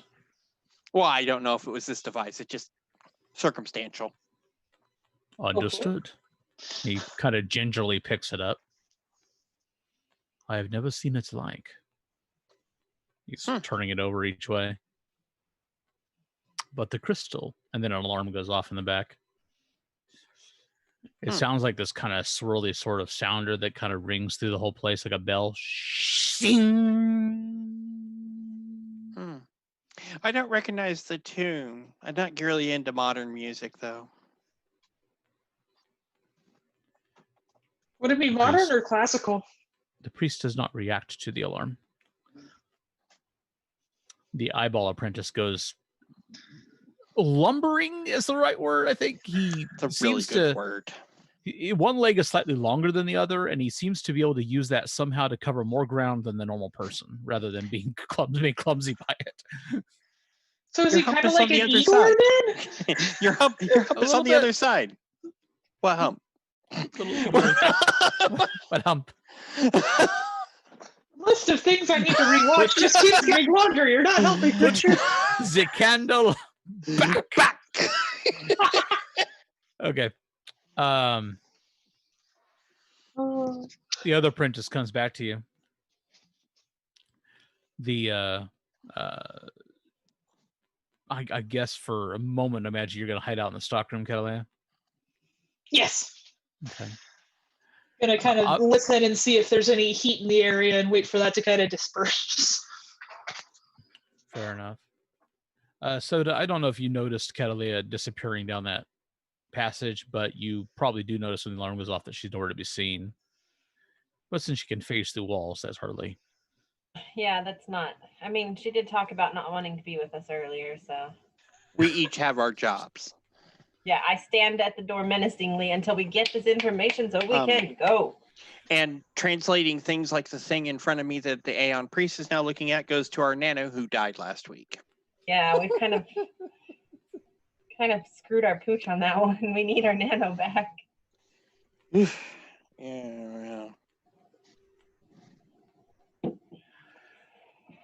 He hands the device back to you. Thank you. Never seen its like, but I do recognize the type of crystal. Oh. It looks hexagonal. Some sort of control device or something. I've seen them before. They grow in a secluded area deeper in the chasm. Oh. But I'm Is not this sure like where. a metallic leaf? Leaf? Yeah, like the crystal glows and a little leaf comes around it. No? That I don't know. Mm. I'd assume it grows like crystals do. Or glass. I didn't know crystals brew, I guess. The apprentice is slinked a little closer. Crace's device. Whose? Crace. Oh, Reese's like, nope, no idea. Oh shit, that bastard. You know what he did? I mean, yes. This belonged to him? He shrugs. Trying to remember. I'm looking to find him. He owes me dearly. I'm sure I could remember. Oh shit. Kinda. I grab 2 shins. He narrows an eye at you. Grab 4 shins. He makes them disappear. 2, 3, 4. So do I. He has frequented the shop, purchased the services of my master. Paid handsomely. Dirty devil. Any It's the idea? crystal I remember. Quenon says it comes from a place called the Vale of Songs. Oh. Too dangerous for anyone. Fine, we've got a Winter. grappling hook. Danger is my middle name. Did you say that? Where you're at? I'm at the door. I can't hear. Okay. I'm not actually participating. I did say danger is my middle name. Oh, I see. Yeah, if your heart still beats, they say the veil will eat you. Yeah, well, pretty much did a good town on the good thing on the town of Groot. I am Groot. Never heard of it. Yeah, You mean Tinker Gauss? The was priest there. said. Huh? You mean Gauss? Is that what I said? What'd I say? It is sad what happened there. Do we know what happened there? It was kind of creepy. Only what we've heard. It was like still life without the life. I know Quinon helped him build this, but I do not think it was meant as a weapon. He doesn't actually touch it, though. He just points at it. So something else caused it. Okay, well, I thank you very much for your time, and you have been most helpful. You will get an excellent Yelp review.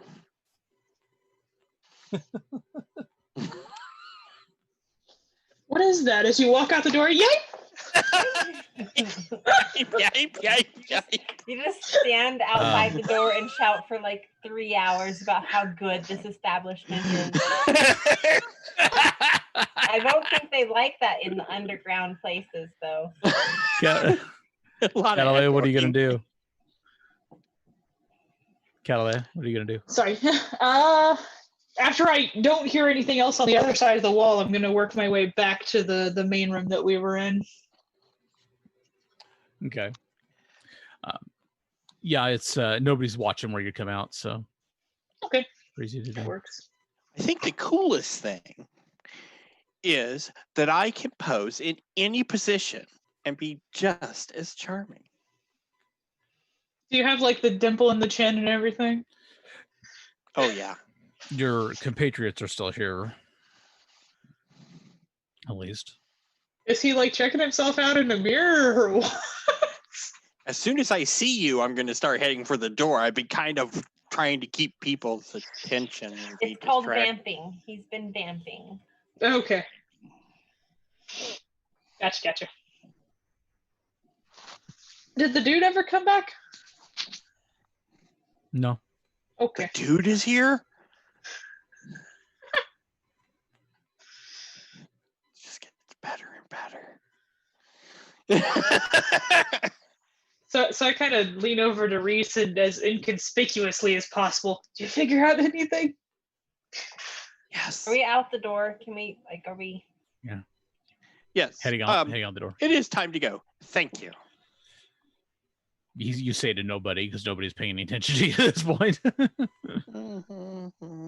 Let's bounce. That priest was awful helpful. Okay. I don't trust him. You make your way back to the lifts. Mm-hmm. Lord, So you're between a couple of structures just to the side of Quinon's.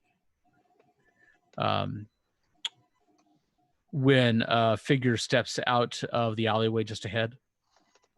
I draw an arrow.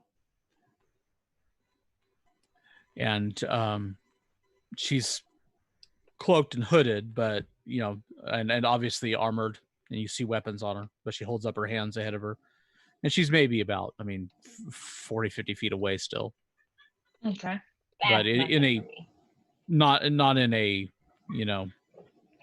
not in a please stop or, or surrender kind of gesture. You feel like it's more of a, pronouncement that I'm here. Gotcha. Well, let's go talk to her.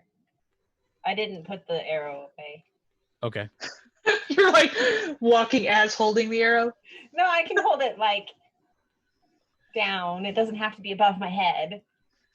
When you get easily within like loud voice kind of distance, she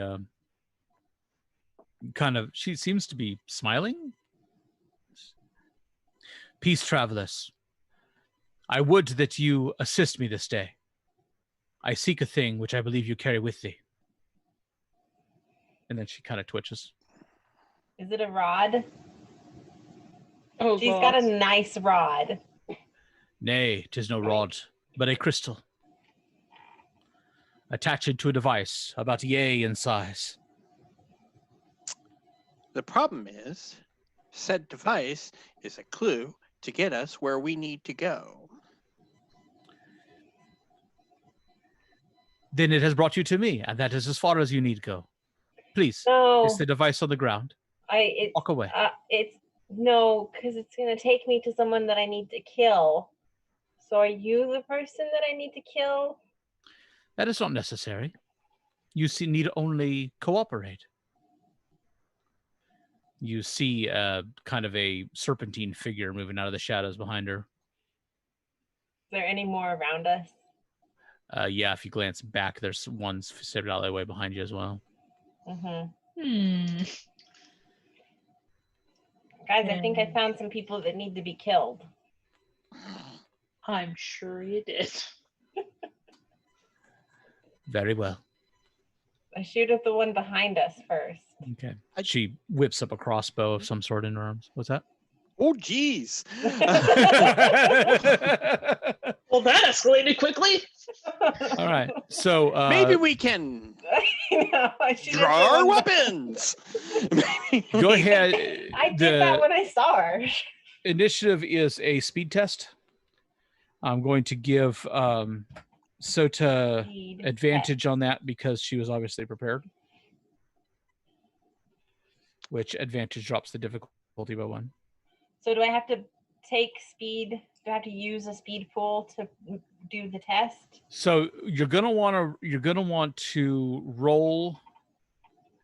The difficulty is going to be on the other page.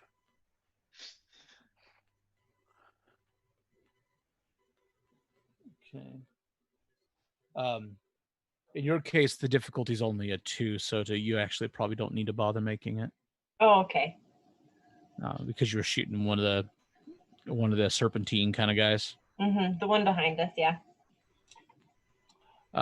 The other 2, are you reacting in the situation? Yeah, I'm drawing my sword staff. In reaction to her shooting things, yes, I wouldn't have necessarily drawn a weapon before then because I didn't realize we were attacking. Okay, so you're gonna go ahead and make an attack, Jess. Let's see. Okay. Again, in this case, it's only going to be a difficulty 2. So I push the number 2. Yeah, unless you want to. Let's see. I got you in front of me. No, Catalea. See if you got anything that drops that any just before you go there, because that may not be a problem for you. Of course, obviously, it's a pretty easy roll. But... Ooh, I can spend a speed to do an extra 3 points of damage.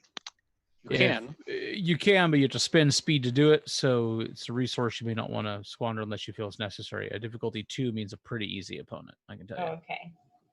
Alrighty, then just push the number 2. Yeah, it's probably not worth wasting any effort on. Okay. Poop.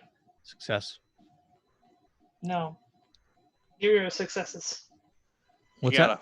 She got a 4 out of 6. Oh, I hadn't scrolled all the way down. I apologize. I had a 1 success on the bottom of my chat because it was one person up. No, let's use your chat. That's better. Yeah. Okay.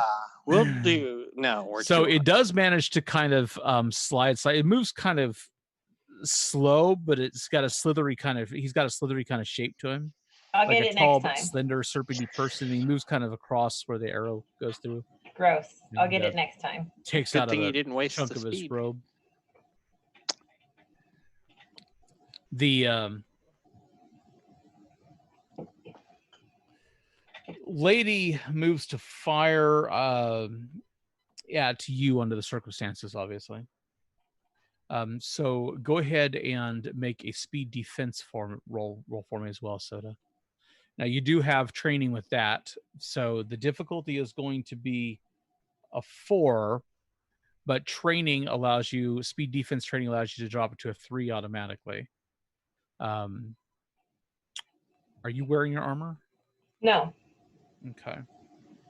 It doesn't affect your roll. It affects damage if you're hit. Okay. But anything else, the only other thing you could do if you wanted to was you can use effort if you want to drop it another difficulty level, which requires you to spend some points. It's fine this time. Okay. So I've got. I'm trying to interrupt anything, but our Twitch thing says the broadcast ended. Does it? Mine doesn't. Mine doesn't. Oh, mine does. Okay. Sorry. Load. Fine. Yeah, no, Ken, I can you show check us. on that? Make sure everything's cool. Are you still there? Ken stepped away, but I'm supposed to let him know if we have any problems. I have them both up right now. Yeah, And, I've got both of them up. Okay, Our mine's one, just being our one stupid. vocal person.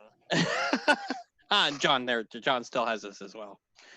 So we have All right. 2 listeners. Anybody know who the other person is? Who are you? If we can know. Do we know you? Oh, it's one of the Cali people. That's It is Becky. I thought it was That was Becky. Becky. Hi, That's fun. Becky. I got to Awesome. meet Becky, right? Last chat we had. Yeah, the Patreon hangout. Yeah, she'll be Yeah. joining us for the Patreon game next week. We're doing. Cool. Then we will have zombies. Okay, so anyway. Probably, yeah. Not a foregone conclusion. I failed my That's defense. true. It's more So so now I anything need can happen. to take damage. You failed on the defense roll as well. Okay. Mm-hmm. Yeah, and it So I does. take it out of my might. 4 points to your might. Yes. And is that the first box? Yes. Yes. Okay. Done. All right. So you fire back at the other guy. It misses. She fires at you, and the bolt finds purchase in your leg. I say very many cuss words. Okay. You don't have to roleplay very many cuss words if you want to, but I don't want to. okay. We didn't warn anybody, I guess, coming into the Twitch stream. Everybody that listens to the show knows, but Soda is very angry about getting hit. I understand. It's impossible for our video to get demonetized. That's true. Because we're not monetized to begin with. Okay, so you pulled your staff or sword or whatever. Reese? It's a sword staff, and I pulled it. Okay. Oh, So you whip that up in your hand. What are you doing? Big honking. Anyway, I guess I'm going to start to attack the person in front of us who is causing the problem. Okay. So you can. No, don't attack me. All right, I'm Definitely the attacking one causing the problem. the one causing the problem. The one causing my friend to cause the problem. Yeah, you can move in. And what are you doing, Catalea? I actually changed my mind. Instead of drawing my weapon, what I would actually like to do, since we seem to be surrounded, is use my ventriloquism to make a really loud noise behind the person that was approaching us to make them feel surrounded. I am spending a might to use thrust on my attack. And which do I roll for my attack? You're gonna roll. It's gonna be a speed test for the attack. What kind of weapon is it? Is it a big heavy weapon? Maybe more of a might test. It is a heavy weapon. Because I'm skilled in all weapons. Might would make sense then. Yeah. Okay. And then I had to. So if you wanted to use edge, it would be. I mean, if you wanted to use effort, it would be from your might. I don't know if you have any skills that would drop the difficulty, but it starts at a 4. It does start at a 4. I would. If you're attacking the lady, yeah. Let me go ahead and I am going to use some effort. Now, how much do I end up taking from my pool? For that. Do you have edge in might then? You do, don't you? I do have an edge in might. Okay. Now, normally what this is, guys, is you can spend effort to drop a difficulty. As beginning characters, you can only do it once. You only drop 1 this way. But usually that costs 3 points out of the pool in order to get 1 lower difficulty level. If you have edge in that particular pool, like he has 1 for might, I'm looking at Soda, she's got 1 for speed. If you're using that, then that 1 comes off of the cost. Okay. Whereas typically, I spend 2. As you get up in higher levels, you can do more than 1 level of difficulty, and the first one always costs 3, and the succeeding ones cost 2. But your edge can also go up and cut, down on the cost as well. So, okay, just kind of a cool little mechanic. So yeah, so it costs you 2 points of might to do that. So it takes me down to a 3, and I get 3. +1 damage because I have thrust active, which I also paid for because my edge counterbalanced my might that I spent to use thrust. If you miss, then it does not cost you. It doesn't. The thrust doesn't cost me unless it said otherwise. Yeah. I don't just know. a damage bonus? Yeah, it's a damage bonus. You use a might to add a damage. Yeah, you would do that at the point that you do the damage. So. Oh, yeah. I will remember that. Yeah. It's one of the things I think is kind of noted in the default selection on the rules. It's like nothing costs. God, you guys are terrible. Okay. At least So since you roll a 1, I get to do a GM intrusion. Now, typically GM intrusions are used in the game to I don't add know you that well. Yeah, pretend that you do. No, That's don't. what they all say. Stop. Well, I just realized that was going to get really dark really fast. Things just escalated. Typically, GM intrusions can be used in the game to create complications. I didn't really have to do that at this point because you guys made complications for yourself by leaving the device at home. But this is the way you gain XP in the game, and XP has some uses that allow you to get bonuses on stuff too. But and can be saved and used for advancement. But in the short term of it, though, right now, whenever you roll a crit fail on a check, then there's a GM opportunity for the GM to add a GM intrusion. In this case, since you moved in and when it made such a clumsy attack on the swipe, she moves in such a way that throws you off balance. You're going to have a -1 to whatever, or a +1 to disadvantage, excuse me, to whatever, which increases the difficulty by 1 to whatever you're trying to do next round. Rich. I'm assuming I also didn't make a quip, which is a shame. I got to remember I have attack flourish, so if I do that and I make a quip, everybody within short range, I don't know how close you guys are. Yeah, you're all within short range right now. You would get like a +1 on your next die roll. So I've got to remember to do that, but I also have to more quippy. Well, that's what I've been working on ever since I started this character. Yeah, quippy hasn't seemed to be a problem for you. But do it when it matters. Matter timing. Or entertaining. Okay. And the snake guy that's beside her tries to sidle your direction, and he has some sort of like metal kind of claws that he's holding in his hand, and uses that to try to strike at you. Go ahead and make a speed defense roll. He's attacking me with little bunny foo-foo. Mm-hmm. Speed defense. I thought I had speed defense. Do I not have speed defense? If you're training in it, then you'll get. But it's only difficulty of 6. I mean, it's only difficulty of 2. Roll 6. Sorry, 6. He's the boss of the campaign right here. It's only a difficulty of 6. Wouldn't 6 be like almost impossible? Or is that 18 or better? Impossible? Yeah, you did it. Oh, and now I roll a 15? Jeez. Yeah, it's great. Everything's nice. Great. Just great. So you succeeded, and he misses you. Watch the hair. The guy that you fired at. Yeah, but not an attack. The guy that you fired at turns into 2 guys. What? And one of the one that splits off from the first one immediately rushes forward. It's actually kind of disturbing to watch. It isn't really like a physical splitting. It's like kind of like almost like he steps out of him somehow. Gross. Yeah. Can I shoot an arrow at it yet? Yeah, I think we're to that point. Great. I'd like to shoot an arrow at it. Okay. Go ahead and make the shoot an arrow at it roll. Yep, it's going to be difficulty 2. Mother. Wow. Your arrows are not being your friend right now. It skitters off of the wall and moves right past the 2 of them. The arrow in my thigh hurt. The sun was in my eyes. And it's the air coming from the machines that run the planet. Yeah. You say we're inside and it's after dark, but sure, the sun. We'll go with that.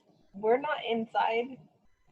I thought we were Lady with the crossbow turns, tries to hammer you with the side of the crossbow, which does have some wicked looking blades on it. Reese, go ahead and make a speed defense roll on that. Difficulty starts at a 4. 4? Yeah. Jiminy Christmas. Okay. Yuck. And Catalina, I apologize. I forgot what you were doing. Yes. I was going to use my ventriloquism to make a loud noise behind the lady.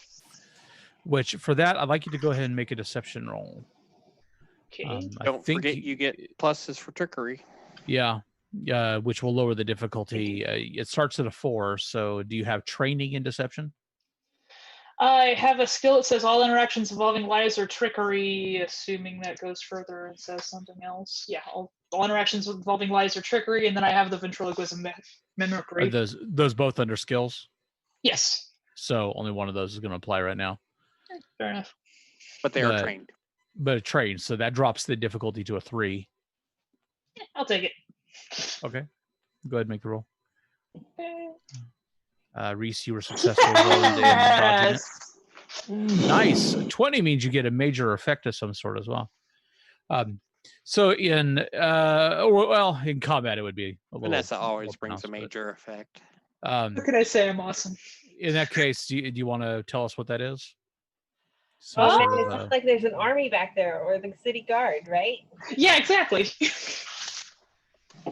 Think that there's some sort of large force approaching that would draw a lot of attention to the interaction. So something about the way about the way that the alleyway back there kind of reflects sound, makes it bounce around in such a way that it sounds like several voices. Yeah, and that startles some of the homeless vagrants down here, who then start tromping around to make it sound like a bunch of people approaching very quickly.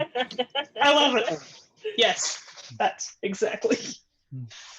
A few of them come running out of the alleys, which adds the illusion that there's somebody chasing them. Yeah. Okay. Yeah. So after she swings at you, all that noise, which I'm sure gets all your attention. Yeah. Maybe. I imagine, Soda, you don't take too much of your eyes off of the serpentine guy that's coming at you. No. Because he goes ahead and attacks. Go ahead and make a speed defense roll. No, Soda is in murder difficulty mode. 2. Murder mode. Speed defense says. Yeah, which trained. Actually you have trained in, so it would be a difficulty 1 for you. Got a success finally. Yeah. Don't worry, you guys. I got a success. Looking past him, you see the Aeon Priest behind the other serpentine guy. Whip out with some sort of energy weapon or something and cut the guy in 2. Don't make more. No, he already turned into 2. He does look up at you at that point. And thank you. Okay. So at that point, Reese, you gonna do anything? Yeah, I am. Obviously, you don't know about Catalia's voice throwing necessarily doing this, so there sounds like a whole bunch of people coming.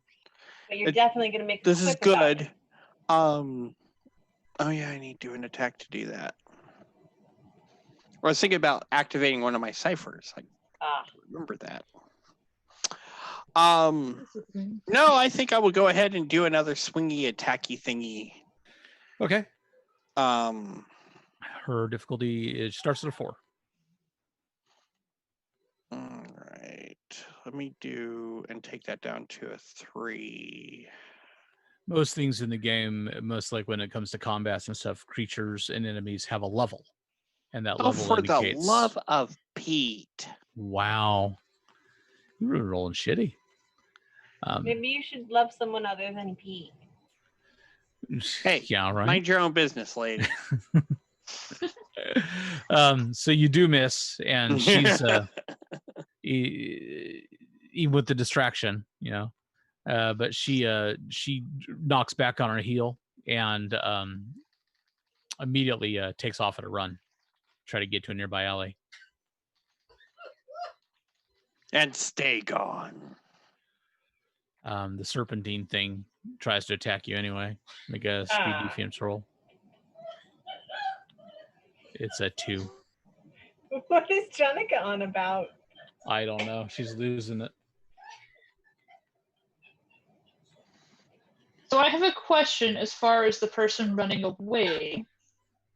I have a cipher that will allow me to create a wall of fire. Would I be able to activate that and block her path? Sure. Cool. I want to do that. All right. Yeah, you activate it. Fire spring up. Does it have a range limit of any kind? Creates a wall of extreme heat up to 30 feet by 30 feet by 1 foot that inflicts damage equal to cipher level. It doesn't mention anything about a range. This is level 1d6 plus 1. Okay. And lasts for 10 minutes. So fire fills the street. You were trying to put it far enough away in front of her to block the alley, but I think it's catch her in it, right? Or were you trying to? Yeah, I don't want her in it. I want to block her path with like wall of fire. Okay. She definitely comes up short. Soda? All right. Let me see if I can figure out how I'm supposed to put these arrows in this goddamn bow and shoot them. Difficulty 2 on that guy. 2 on the guy in front of me, right? Yep. See this work now. And go. You got this. I have faith in you. Come on. I don't know. It turns out I don't know how to kill things. I don't know what killing means. He's got a crisis of faith. You somehow managed to shoot a flower out of your bow? Make a speed I defense think I have roll. the wrong quiver. Make a speed defense roll because he's gonna knife you. Puts it down to 1, right? Because of my speed defense. Yeah. Shit. So right, guys, I'm here to distract people and take all the damage. Don't worry. I'm 2 points of might. Okay. 2 points to your might pool. I'll take 2 points to my might pool. Oh my gosh. Pretty sure that I was supposed to be the distraction. Everything is fine. Catalay, what are you doing? Oh, you just did the thing with the cipher, sorry. Yeah. All right. The other one obviously is down. The Aeon Priest is walking up your direction, but not obviously armed. Whatever he had is under his robes, obviously. But he's a Jedi. He's not. This guy's a Jedi. But he's not rushing or anything. He's just kind of approaching. The other one is there right in your face, Reese, but you move faster than he does. The lady's turning around looking for a way out, but she isn't immediately finding what she's looking for, so she's coming rushing back your direction. Thanks. And this time she drops her crossbow and she pulls out a thin blade. Okay. Catalia, I can't seem to fire my bow correctly. Can I hold your rod and use that instead? Do you think you can hit something other than a window? Please. I will toss you the grappling rod just for amusement at this point. Reese, what are you doing? Swinging at the mook. It's Is that an appropriate term? Yeah. I mean just the grunt. Yeah, the mook. They were in 4th edition. They were called minions, right? Minions, yeah. Minions is probably less offensive. It has a bit of a status thing though to it because minion sounds like it's somebody that's important to the bad guy. These guys are literally just kind of chaff. 2020. I'd hate to say something to offend somebody. Well, I would be unable to open my mouth at that point. True. All right. Anyways, I attack the extra. As we You're say, fine. Yeah, you attack him. It's difficulty 2. And do a little swing. Well, Woo! that did that. So I'm going to go ahead and finally use that might. Oh, gee, just one. Thank you. And I do 7 points of damage. 7. Jeez, okay. That drops him before he has a chance to split. Oh, no. That split him before he had a chance to drop.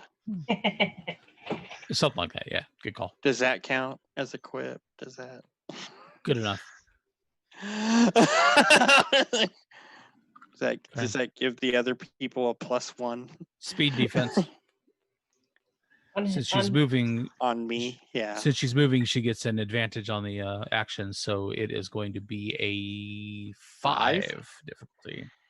Can I mitigate that by spending speed points? Okay. Let's try to dodge. Yeah, that takes it down to a 4, right? Yes, sir. But didn't you have the speed defense training? I thought I did, but it For glaive? is not here. Oh. No, it's common for the jack, I think. I don't know about the glaive. Well, I thought I had both. So I can double check it real quick and see if it's something that they get. No, I mean, I thought I had one and I thought I got the other one, but I don't have them on here, so I'm really confused. I must have given that to somebody else. I have both of them. I have speed defense and might defense trained. It's you I'm thinking of then. I mean, say, I protected Jesse, You wrote up all 3 characters, so but not me. It's always me you're thinking of. It's fine. Is it me you're thinking of? I do have 1 armor. I need to remember that if I ever actually get hit. But yeah, so that takes it down to a 3. Okay, all right. I'll do that. Nice. I'll take that. All right. You manage to dodge out of the way as she comes blazing right through your stance. Space. Placement. I don't know. Right. Good enough. Her blade whipping through the air and making with a vibratory kind of hum. And she moves to push past you, which since she does, you didn't really quite roll well enough to get anything else out of that. So, let's see, go ahead and Sota would be your action. All right, I'm going to point the grappling hook at the snake that's been attacking me. Okay. And push the button. Arrow.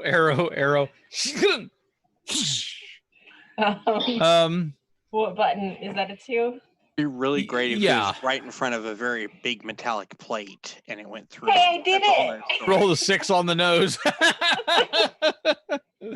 And the grapple hits it. So Is that my unarmed damage or? no, that's no. enough to throw the snake guy clear out of the alley. Nice. The Aeon Priest just barely sidesteps. Just goes past. Yay, me. So whether or not you hurt him enough to kill him, he's probably not going to be back here anytime soon. He goes flying across the square out in front of Quinon's place. And I want to draw my arrow again and point it at the girl. Vanessa. Sorry, give me just a second. My Bluetooth headset decided to connect to my phone and my computer, and I'm hearing echoes. Oh. Well, you sound No, we're okay, just a saying little everything quiet. twice, everything twice. Yeah. Everything twice. You're a bastard. You're a bastard. I really am. I am. Okay. Sorry, technical difficulties. One of my headsets died. Oh, that happens, right? Yeah. Oh, technical difficulties. I'll contact Ken. Could you rush over to Vanessa's real quick with the new headset? Ken shows up. Right after him is your husband going, what is this guy doing here? And how'd he get here from Andover in 7 minutes?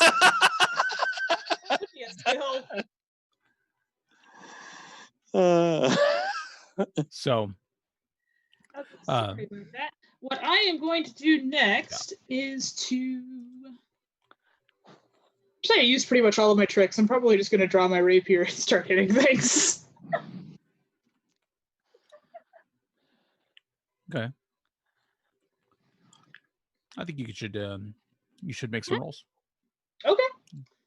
I am going to try to hit whatever is closest to me. Oh, really? It's just her at this point. Yeah, But it's she's just the about to lady. rush Okay. right into your bladed area. So I'm going to run right up to. Actually, you know what? Instead of that, I want to try to push her into the fire.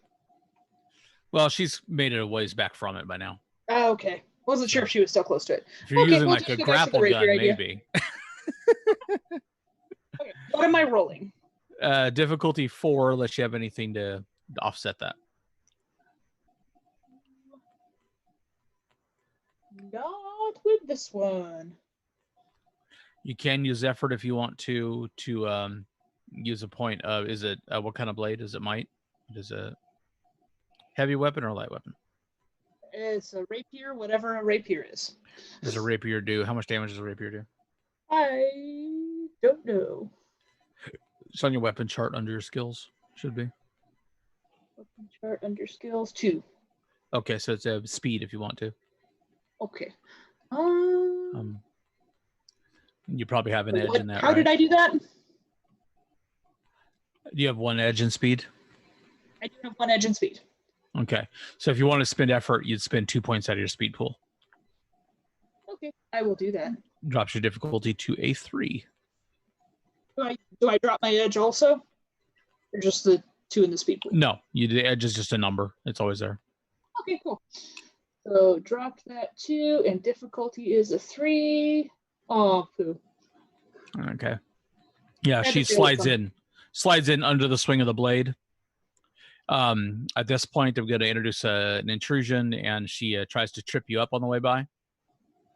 That's not nice of her. Go ahead and roll a speed defense, but it's a disadvantage. So that would be a difficulty 5. Be right back. I I apologize. do have a speed defense skill when unarmored, and I'm not wearing armor, so would that help? It drops to a 4. Okay. I'm doing so good at rating 4 things. Yeah. Worth a shot. Let's see what happens. Okay. Also 0. I'm not good at getting hit or hitting things, apparently. So you do hit the ground, and Okay. it kind of knocks the wind out of you. You're going to lose your action next round, but I am going to give you an experience point. 2 experience points, actually. And you will give 1 of them to somebody else. So I'm going to deal the XP to you right now. You'll see that it's above your character name in Roll20. Your person thing. Okay, gotcha. Avatar. Orange and white design. Gotcha. And if you click on them, it'll open a little window, and you can select one of them if you want to. And I accidentally did it to demonstrate, and I said steal. So it's going to ask you if you'll allow me to steal, which is silly. Denied. All right. I think you can click on one of them and give it to somebody, can you? Yeah, it looks like it lets me click and drag to people, so I'm assuming that's how I would give it to someone. I'm gonna give it to Soda because it's amusing to watch her grapple. Okay. Yay. And there you go. And Now you have the experience to play with Soda. Thank you. What is the experience? you point can do? spend an experience to re-roll any die and choose the nice. best of the dice, or you can spend an experience to resist a GM intrusion. Like if I try to do that to you and you have that XP sitting there, you can say nope. Okay. Okay. Cool. Okay, can I Always take an a shot at her? Yes. All right, so I'm going to shoot at her with my bow. Okay. And do I use speed to take that to make the difficulty easier? Yeah, if you want to spend, you Two have of them. Yep, 2 points. You have edge there, so. And then also I want to spend a speed to add effort for 3 more points of damage if I would just hit her. So it's a 3, right? To add effort? Yeah. It says spend 1 speed or intelligence pool to add effort. Each effort adds 3 points of damage. Ooh, wait, can I do more? No, if it's using it to add effort is the same mechanic you're using for the attack too, and you can only do that once per action. Poop. Okay, well So if you want to do it on the damage instead, you can. No, I want to do it on the 2 hit. Okay, because you've been having such a tough time there. This is the number 3, right, for her? Yep, that will be no. Okay. I'm gonna hit her. Or not. Did you roll it? I don't see it. Yes. It's a 5. Nope. Yep, there it is. It's not enough to hit her. Yeah. Shot at her. She flies under the arrow. Reese. Are you gonna do anything? I still have the guy in front of me. No. No, it's just her. Just her. Oh, Yeah, you split him. that's right. I did. How could I She forget moved that? past you and then started running into your companion. You guys remembered your +1s, right? I don't know if +1 would have helped anywhere, but Oh. you only on got Jesse's one. last roll, it would have been still not quite enough. Still wouldn't Yeah. work. Anyways, sorry about that. Yeah, I am actually going to activate my controlled blinking nodule. So for 28 hours, each time I, wearing my armor, am struck hard enough to inflict damage, but no more than once per round, I teleport to a spot I desire within range. Since I am Nice. prepared for the effect and the foe is not, the difficulty for my defense is modified by 1 step in my benefit for 1 round after I teleport. You're gonna have to keep track of that. I know. Okay. I get hit. So you guys know when you use one of these ciphers, it uses it up too. Yep. When But I you first can't get more introduced ciphers until you use them up. When I first introduced the grapple, I was going to make it a cipher, and then realized you are all full. I didn't want to do that to you first thing. So it's like, yeah. I thought we were going to have to make choices. Yeah, why I I'm just worried want to do about it. the Shit. football I didn't want to thing, literally do because I it first didn't thing. The football thing. do that. The football thing. Oblong. You say oblong. I think flat football. No, yeah, it's cool. I gotcha. But now it's more like a giant leaf. Okay. So she moves on past you then as well. So Reese, what were you doing? Oh, yeah, I activated the cipher. Oh, you activated the cipher. I gotcha. Okay. That would be my action. Then hers is just going to be to run. The Aeon priest steps aside. Kind of watching her go by. Looks back at you guys. I would like to try to use my ventriloquism again to throw something in front of her so she stops running away from us.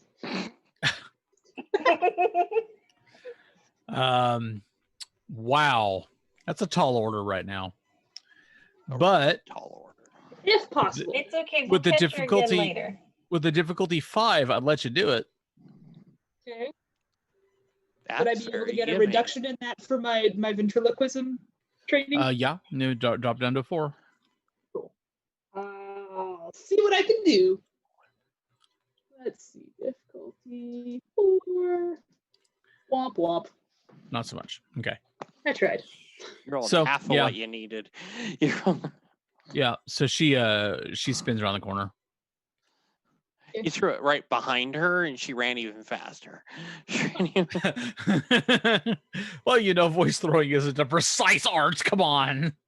Scared the hell out of both of us. All right. Gotta do what I'm good at.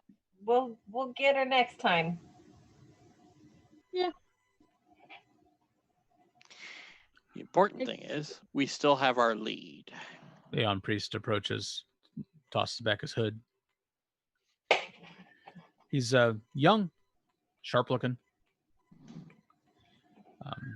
One of his eyes is kind of a weird reddish color and tends to whir a little bit. He has the Order of Truth medallion that he wears. Which matches the one on the bed. Greetings, friend. I think we lost Vanessa. No. Oh, she's Nope, back. I'm back. Sorry. My thing got weird for a second. Okay, I'll text Ken and let him know she's back. So I swing my sword around pretty and then go, greetings, friend. Shink. I was just going to let you know.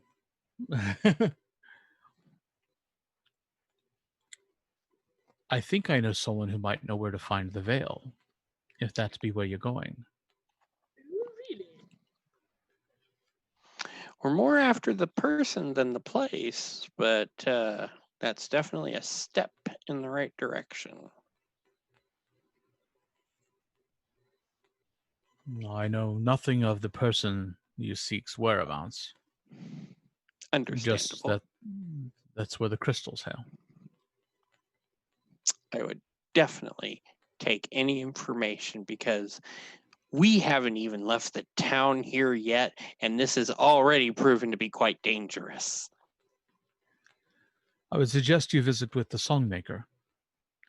He was a servant of House Quilloth until House Quilloth recently fell.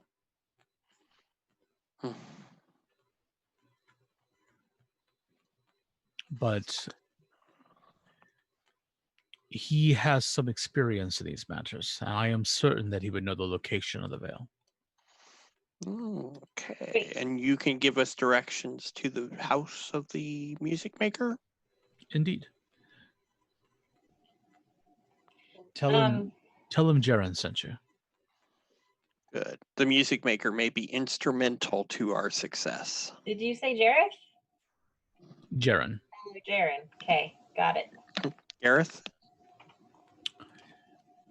Run so far, run so fast. He's so cruel. Get my spinning globes out. I used to have a couple of those.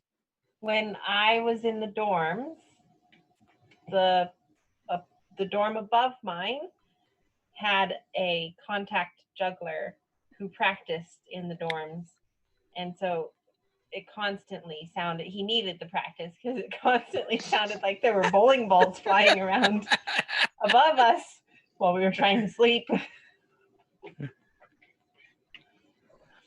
Okay. You can, if you want me to move this right along a little bit, you can find the songmaker pretty easily. Yeah. On our way to the songmaker, Reese, can I see that thing? The thing, our The big football metallic leaf? No, sure. Yeah. And I would like to use my hedge magic to turn it into a different, a present, a very pretty wrapped present.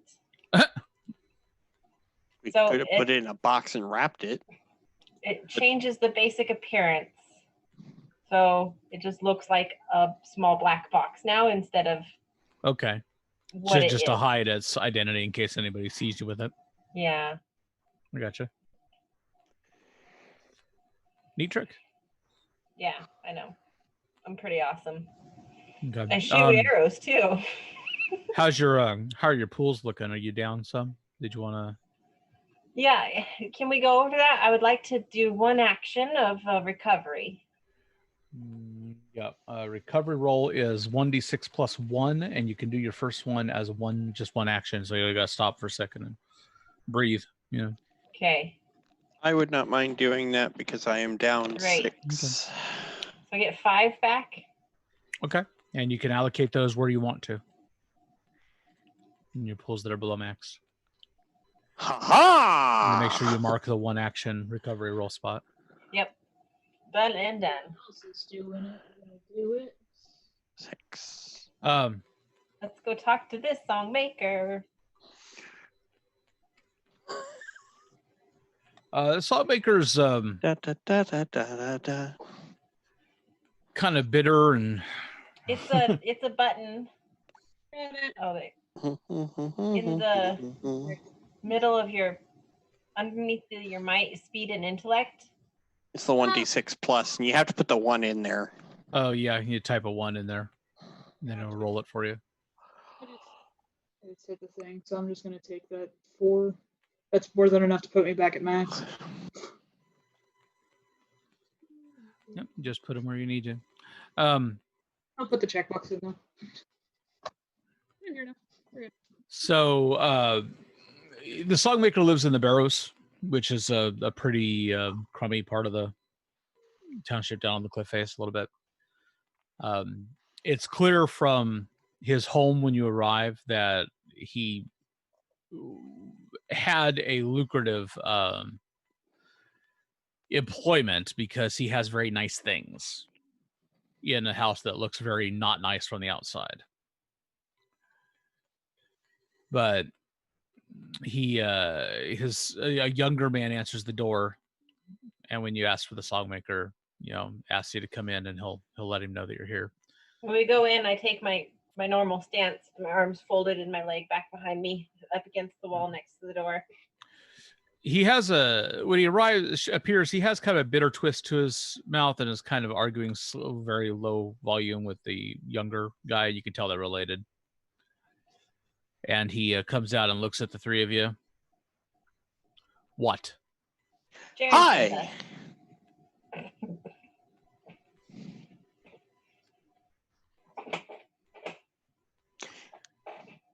My name's Reese. It's a pleasure for you to meet me. We're looking for just double take the veil. Sorry. The veil, little place, weird crystals. Well, you're looking in the wrong place. Clearly, I have nothing of that. I wasn't expecting it in your house. Oh, excellent. Then you can be on your way. I would not expect impending doom in your house. I was just hoping for a little direction. I'm sure a maestro of your talent would appreciate that. A maestro? Do I know you? Yes, I'm Reese. We just met like 2 minutes ago. I told you Jaren sent us. He said you would know. Jaren. There's no point in feigning silly right now. Aeon priest, Jaren. Yeah. Boring guys, but sometimes they're red helpful. Eye. Yes, they're never entirely upfront with what they want out of you, are they? True. I suppose he's friendly as they come. I really don't want to get mixed up in whatever it is that you and an Aeon priest are mixed up in, however, so. I would never, ever. I simply need to know the best way to get to the veil. Preferably be able to get in and out alive. But I'm not expecting anything more than guidance. With words, you can't come with us. We don't need you tagging along. No, although I could use a musical accompaniment. I mean, can you imagine my moves with musical accompaniments? Oh my God, that would be incredible. Striking strings every time I go into combat. That would be it. We need to hire a musician more than a nano. Very well. If you'll stop talking, I will give you the information you seek.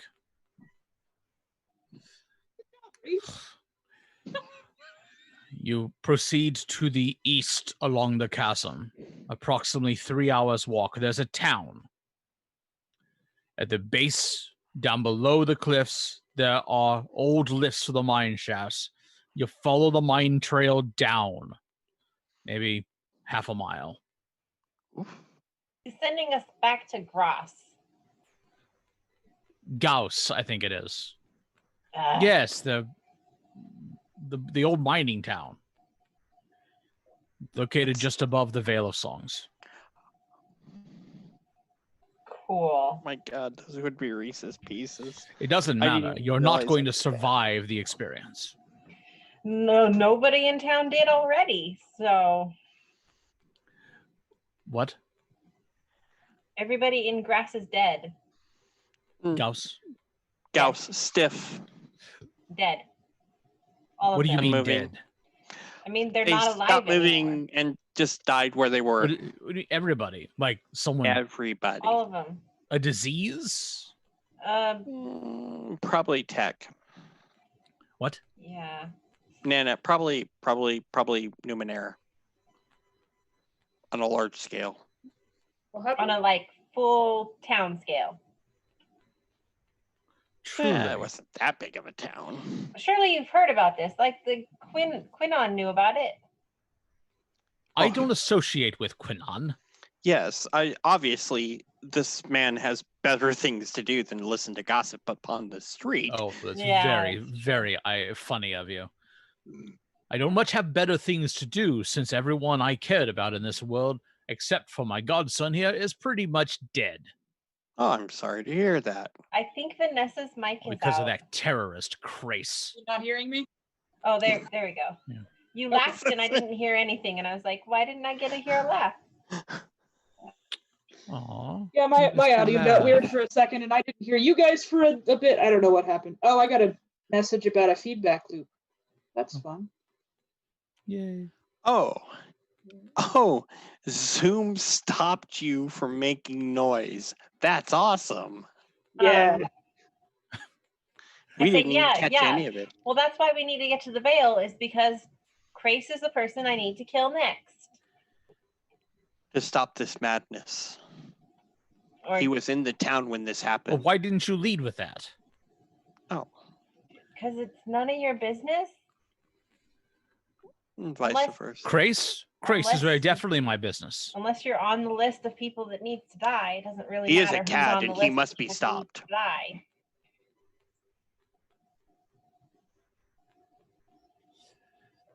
You still can't come with us. I would not go near that place, not for all the shins you might offer. Good. All of the matrons and patriarchs of House Quilleth died when their chariot was sabotaged, and it fell into disrepair in the midst of the wilds, the wastes north of this city by some degree. And then, for some inexplicable reason, the abhuman slaves rose up and killed them. Who they didn't kill, they left to die in the wilds. Then, just to make sure that he had finished the job, he hunted down every blooded member of House Quilleth who was left, all of whom worked in the government, and slew them one by one. He, The man, man he's is a really menace. good at finishing kill lists. Good grief. Okay. So when we finish our task, we will have Yeah. done a great service to the world.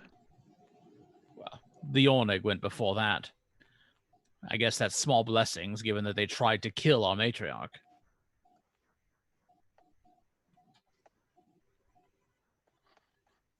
All right. Well, thanks for the information. We're going to the Vale. Wait. You'll need something. Is it a music box? Is it another grappling hook? I kind of ruined that last one.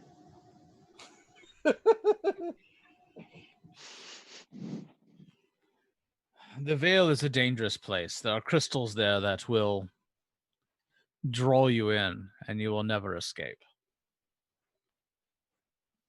Oh, I can provide you with a means to navigate them. But I would need a song crystal.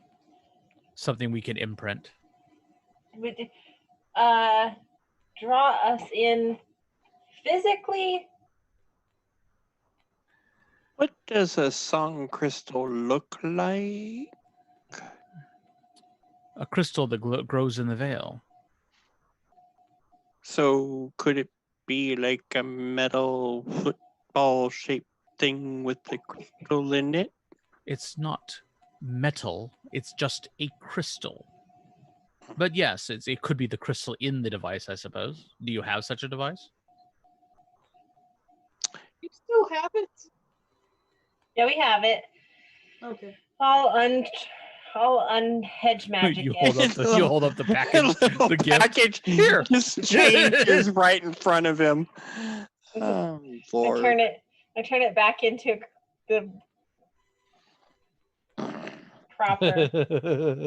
No, but I was serious about my question.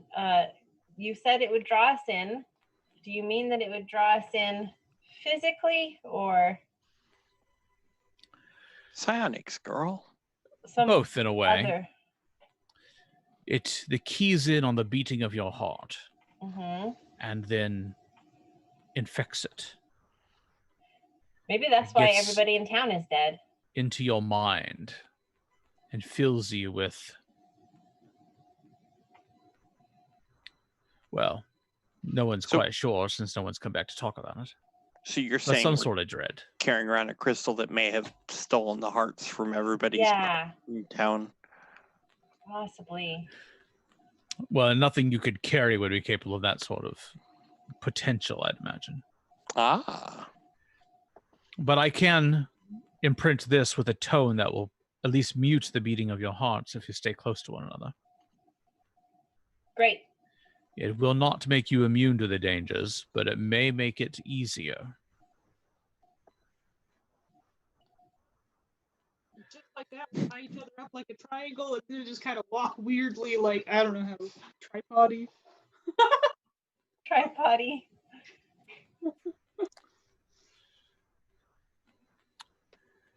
However, I would like to see you succeed under the circumstances, so give me an hour. Oh. You may sit if you like. My godson will bring you something to eat. I just keep standing we could at use the a door. respite. I'll probably try to sit and end up sinking into whatever I'm sitting on, so... Sitting is challenging for me. Exactly. So he does come back after an hour with the crystal, a little less than an hour actually. And there is, you can feel something if you're like touching it. There's this vibration, so, but whatever the hum that he's talking about is, you can't hear it. It's not in your auditory range. But you do note that when it's close to you, you can kind of hear the beating of your own heart better, which is a weird kind of backwards logic, I guess. And he says I get that. I get refracts some of it inside. So did he get the makes a counter wave, and we're crystal picking up out the counter of wave. the metal holder? He did, in fact, get it out of there. Yeah. Well, I tried for like 3 whole seconds. How did you do that? I have tools. I mean, I tried a tool. He looks at Reese. I can think- tell. I think she means the grappling hook.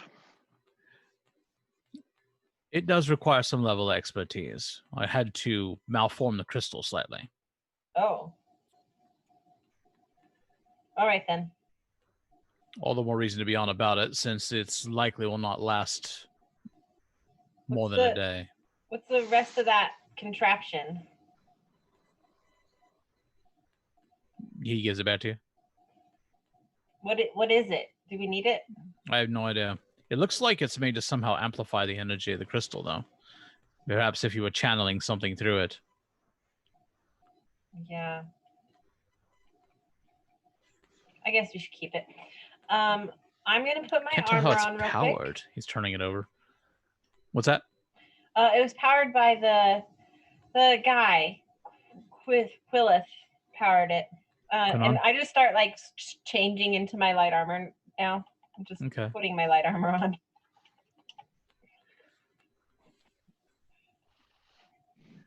All right. Oh, also I'm gonna turn on my time dilation, defensive and offensive thingies. Go ahead and fire up all your toys. Yeah. All right. Because the crystal's only going to last a day anyway, so if we don't get this done by the end of the day. So are you guys going to head tonight, or are you going to... Yeah, I mean, I am. Okay. It'll be dark by the time you get, certainly by the time you get to... To the mine? Yeah, well, to Gauss. And then you're going to be navigating down the side of the chasm in the dark. Won't be hard to find a bed to sleep the night in Gauss. A lot of empty beds. That's true. You grab a few hours during the darkest of the night. Head down early in the morning. Oh, do we have to rest? That's fine. We'll rest. You don't have to rest. It's just gonna be dark. Just slow going down the chasm. but it's slow going. It's not impossible. I just like resetting our recovery rolls. Oh. Well, wait, before we rest, then can I use the 10-minute recovery to fill up? Well, yeah, for that matter, you can. Great. Yep. Fill up, yeah. Okay, and then we reset our rolls? Yeah, if you rest for at least a few hours overnight. All right, we do the rest. Head down with the first light of dawn? Yes. Okay.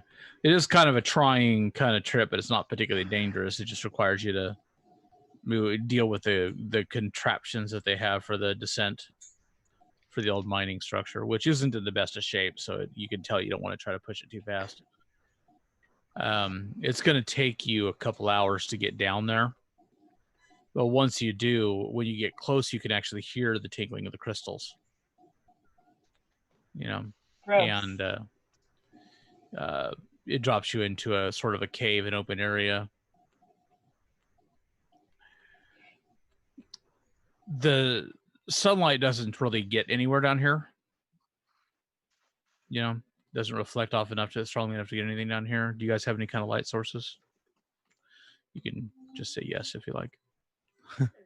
I'm assuming my Explorer pack has some sort of torch.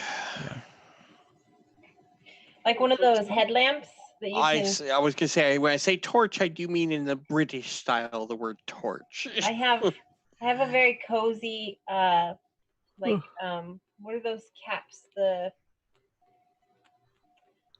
a beanie cap that has a little headlamp in it, and I can take the headlamp out and charge it with USB. It's pretty great. Anyway, I love it. Awesome. That's what I'm assuming I have. Right. USB and all? USB and all. Okay. USB triple Z. Yeah, so you guys have some kind of light. The light reflects around the cavern inside pretty good once you get in, you pass the initial opening, because the Veil of Songs is filled with crystals hanging in midair, and this kind of about 1,000 of them, it looks like, in this wide kind of chamber. Neat. Various elevations, so some of them are close to the floor, some of them go up to the ceiling. Some of them they range in length anywhere from maybe a foot to 5 or 6 feet. Most of them are very slender, and some reason strike you as particularly sharp. If you have to pick your way very carefully through the mess, or you'll rub into stuff and hurt yourself. Donate blood to the crystals. So if you guys stay close and keep the crystal out, somebody touching it, then it will mute your heartbeats as you work your way through the chamber. But that still doesn't completely protect you from the wash of despair that rolls through the crystals, which seems to go stronger the deeper you go. You can see occasionally light from somewhere further within that reflects through the crystals and refracts through them various ways. By the time you get about halfway through the chamber, though, you're going to end up having to make an intellect defense to resist the despair. Is that considered a resisting a mental attack? Sure. Then I have that at 1 more level difficult. Okay. At this stage, it's only going to be a difficulty of 4, so that'll drop it to a 3.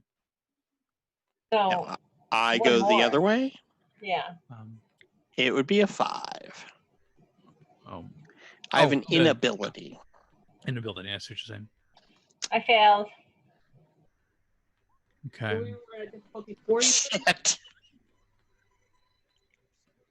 Yeah, it's going to be a 4, unless you want to.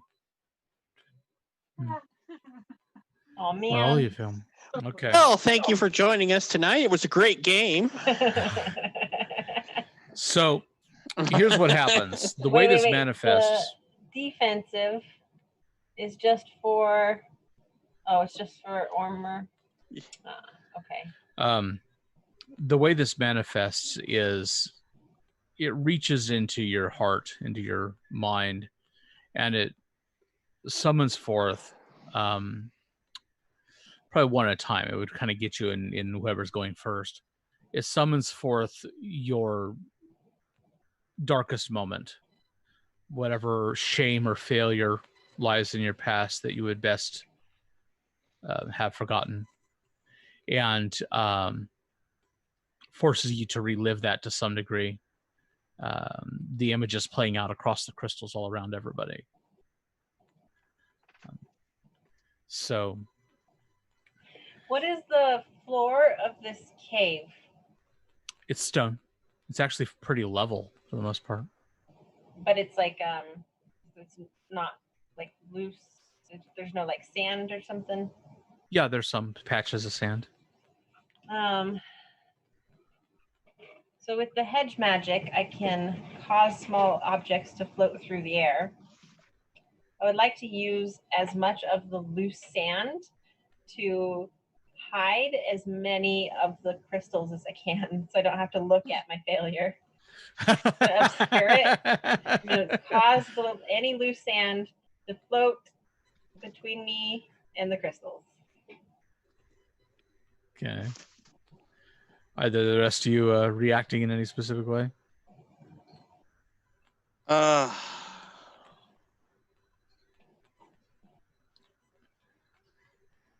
You are going to take some intellect damage. Yeah. Just yeah. I mean, to be fair, this whole thing would be, I wouldn't even need to be chasing this guy down if I had not made the decision with Elbaum I made back then. Well, due to Soda's magic, you actually aren't having to confront too much of it in a way that shows it to everybody else, at least. But there are probably pieces and bits of that if you want to describe, the others can see. I just figured I wasn't...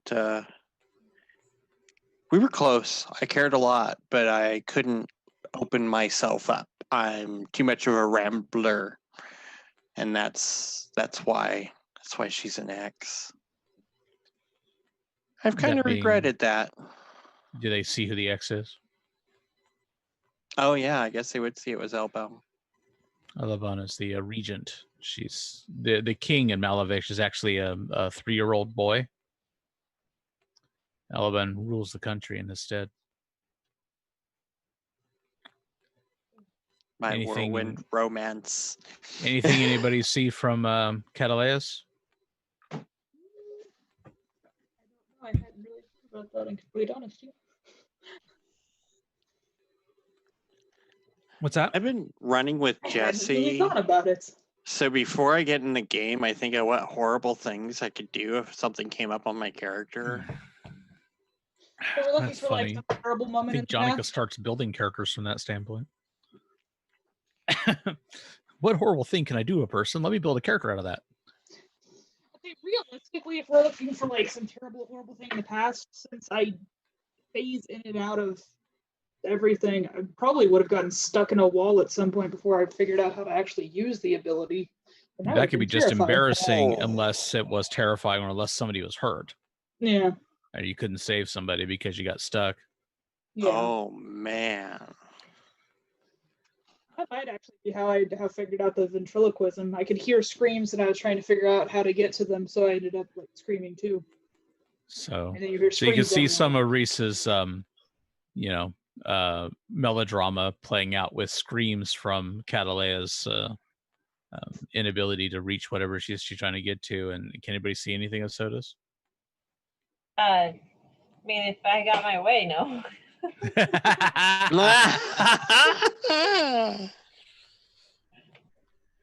Okay.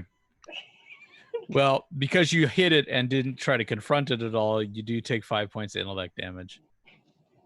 The other 2, you take 4. Ouch.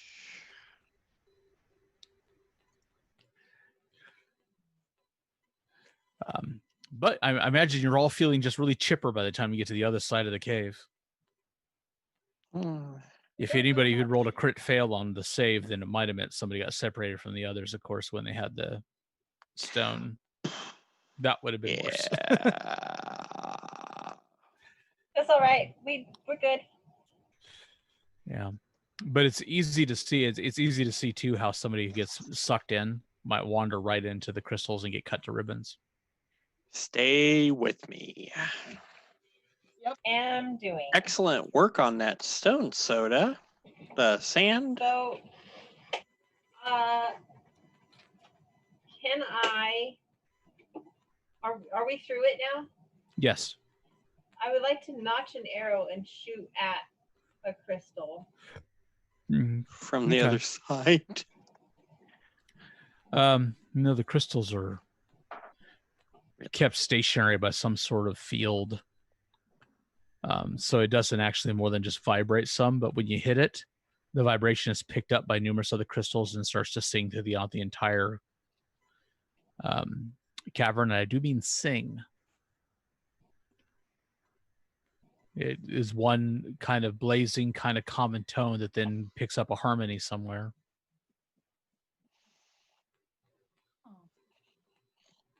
Okay. Well, counterbalancing my own past, I'm probably holding my oddity, the little fuzzy stuffed animal that I have, and kind of holding it closer. And with that, I would probably actually be squeezing it, so the growling from the little stuffed barrow you'd be hearing as well. The cavern beyond it is actually quite beautiful. Growing crystals throughout it, similar to the one that you carry.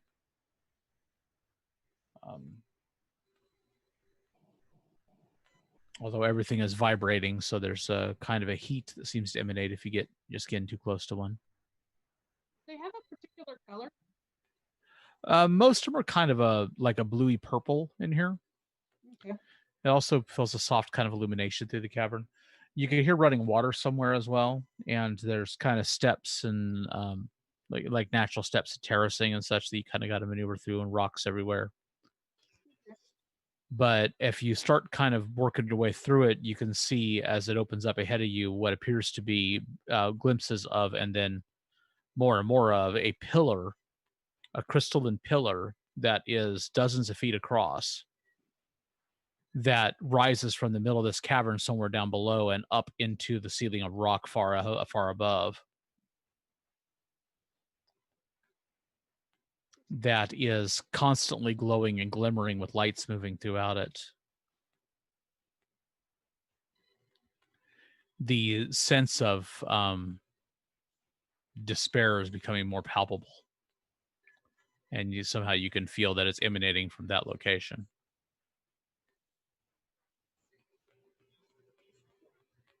Whisper to the rest of the group, what were we down here for again? Because I don't like it down here. Well, one, we're looking for Grace. The Crass Grace. Grace the Grass. If there is any person down here, it's probably towards that crystal somewhere, because you do see there seems to be some sort of structure, like metal sort of bracings and such around the crystal at a level close to the ground. Crystal goes further down into some sort of opening or chasm below that, but the pillar, there's some sort of bracing that surrounds the pillar on all sides, contact and connects with the ground out on this side.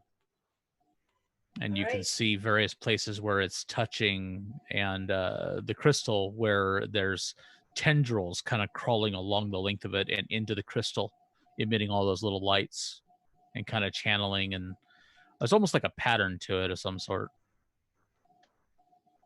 Is it a similar pattern to the device that held the crystal before?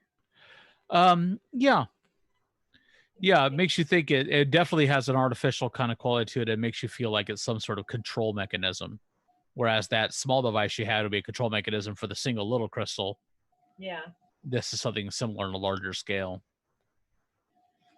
Do we see anything that would receive the power from Griffin? What was his name? Quinnan? Shady merchant. Yeah.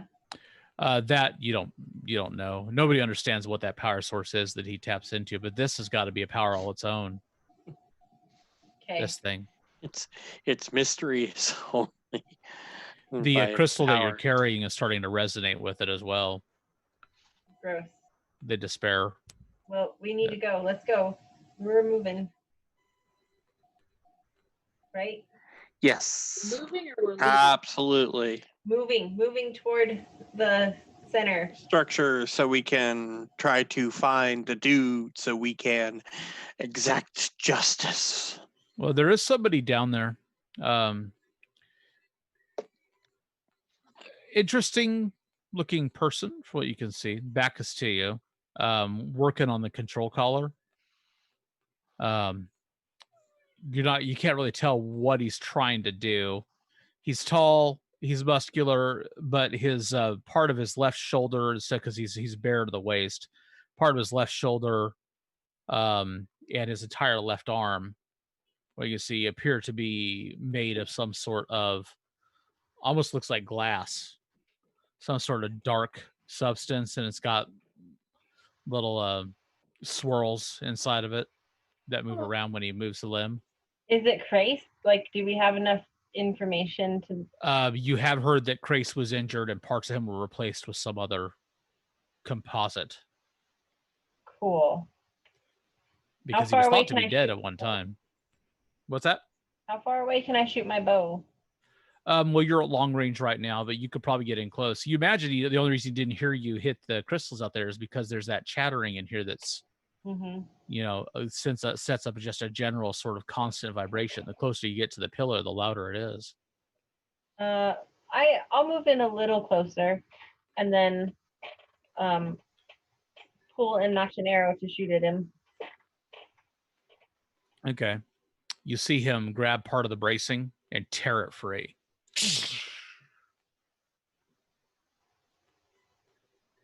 He must have some sort of supernatural strength in that arm. What's that, Vanessa? I was just saying, if I see her getting ready to shoot, I'm gonna hide so that way if he looks in our direction, he doesn't necessarily see me. Right. Easy enough. Did I get to shoot, or are you going to? I mean, like, did he turn around and then pull something off of the...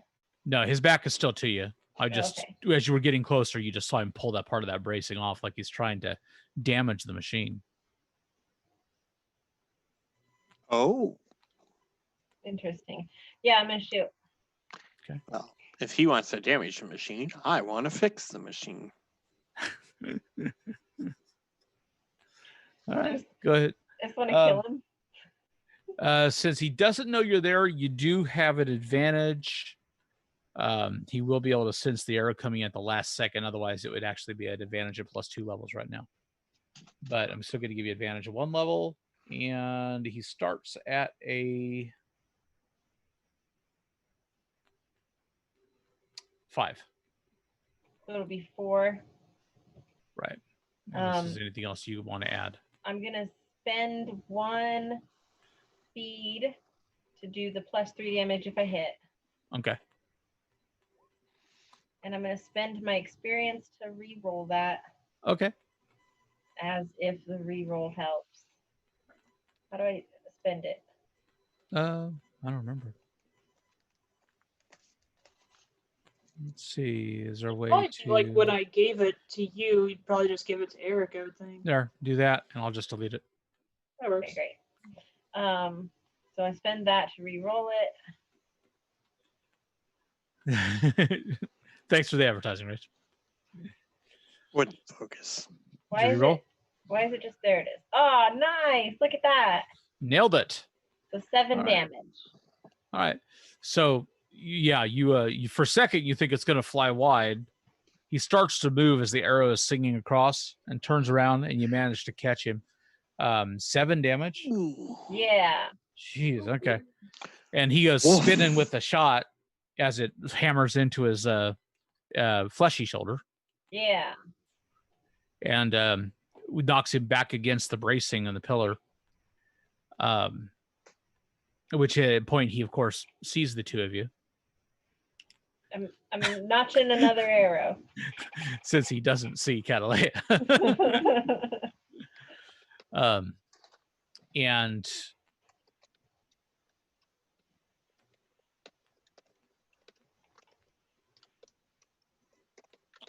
let's see, since you got some distance, a little bit of distance still, and it's noisy. How the hell I wanted to do this? He immediately dives for a staff that he has on the ground, and goes spinning up with this bladed staff up into his hands, and says, "You will not stop me." No, I just need to kill you.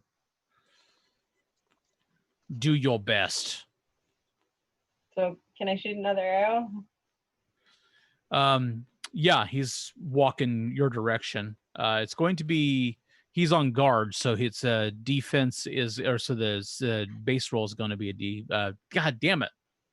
Difficulty 6. I was trying to talk. I'm going to edge my speed. Okay. Or effort my speed, whatever. Yeah, you spend effort. That'll take 2 for that. Oh wait, what's this offensive? Crystal. Oh, for melee weapon. Well, poop. That's fine. So now it's down to 5. And go. Oh yeah. Look at that. That is an additional 3 points of damage right there, plus getting better. minor effect. Wait, how is it 3 points? What? With attack rolls, whenever you're doing attack rolls, 17, 18, 19, and 20 are all additional effects, starting with an extra point of damage per step. So 17 is a +1, 18 is a +2, 19 is a +3, and a minor effect, and a 20 is a +4 and a major effect. Nice. A minor effect might hamper him in some fashion for a round. You can describe it in any way you like. I would like it to.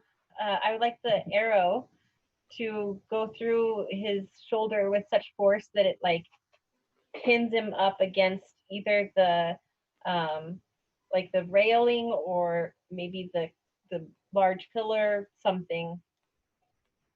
Just pins him up against it for however long that's necessary. So that's another 7 points of damage. Drives it right into the steel. Yeah. And he tries to move fast enough to block it or push the arrow aside with his staff, but obviously that's entirely unsuccessful. Reese, do you do anything? Oh, sorry. Like, no, it's all on her. It's all good. Yeah. No. She's got. Yeah, no. I'm going to try to charge at him. I'm sorry.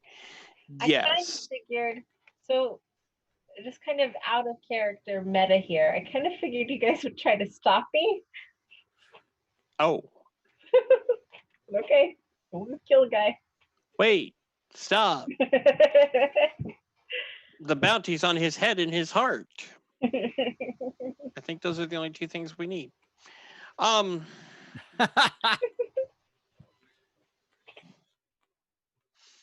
It would mean a lot to me if those were the only 2 things I brought back. I'll be sure to keep his head intact. All right, are you doing anything this round? Yeah, I'm going to charge at him. You charge. And swing my sword staff. And I figure out the phrasing of what I want to do. Have at it. What's that, Venice? It's hard to hear you. I'm trying to figure out the phrasing on what I want to do. Okay. Well, Reese, you can certainly close and attack if you want to. He's hampered a little bit because he's pinned for the second, and so his difficulty is only a 4. You cad, your villainy is at an end. You've crossed the final line. Is that enough flair? Is that a quip? Quippy enough, I guess. It's late. Yeah. You said a 4? Yeah. All right. I'm gonna mite it out a little bit. There we go. He's to a 3. Okay. Oh. Now you guys are rolling like this shit. Okay. Nice. So additional 2 points of damage. What's that make it? And I'm going to actually, I'm really in it to win it. I'm hitting that thrust because I really went at him when I charged at him. And so that +2 +1 would make it 9 points of damage. Holy crap. Okay. He tries to move with it as best he can, but even tries to turn himself so that his harder, kind of stonier kind of skin takes the brunt of it. But you still manage to make a pretty deep impression, and there's some cracking against the skin. And he hisses aloud as he pulls himself free of the arrow that's got him pinned, grabbing his shoulder. The pain. I only need 2 things from you, friend. My head and my heart. Your head, yes. They are already dedicated to the protection of the great people of this realm, which your blooded heroes will no longer sacrifice themselves for. The hell does that mean? It means you will no longer tread upon those who are less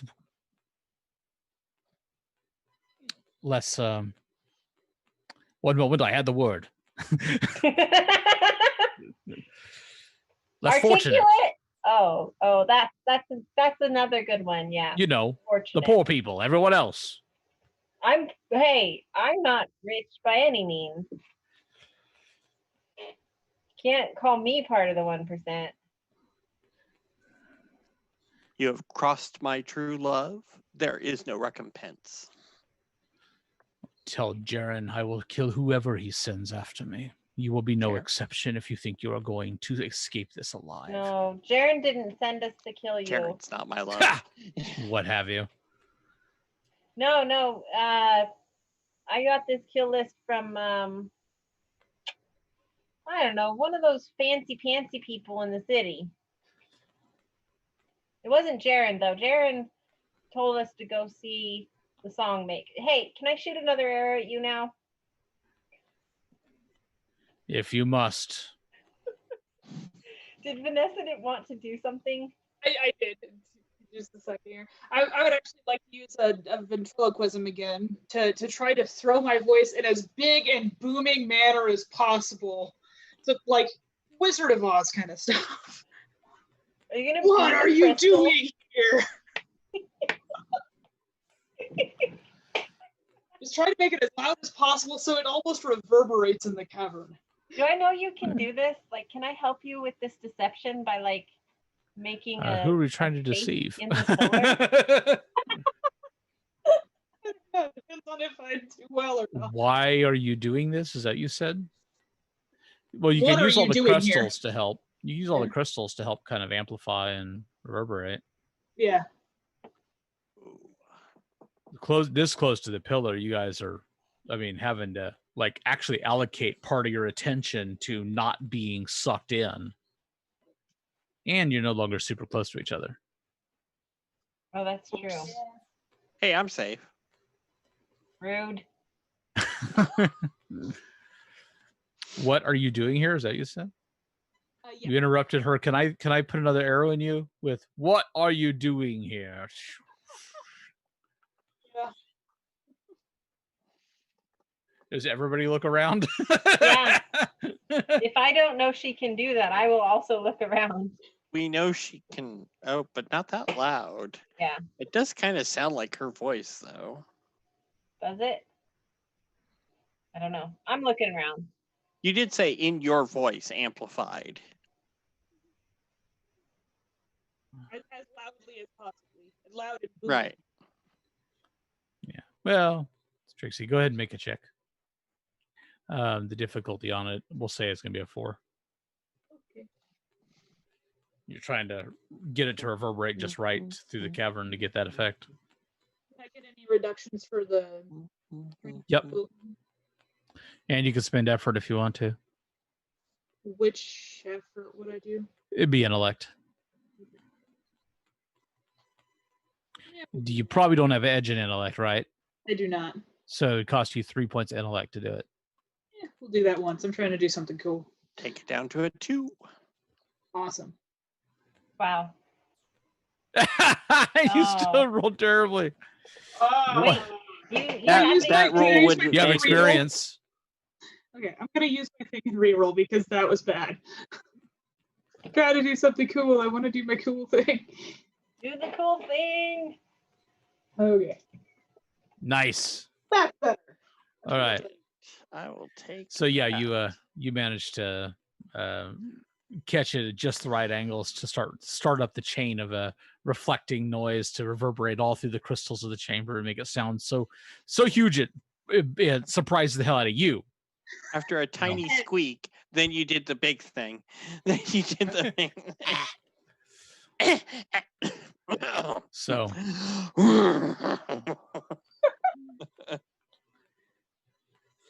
he kind of drops to one knee, holding his shoulder.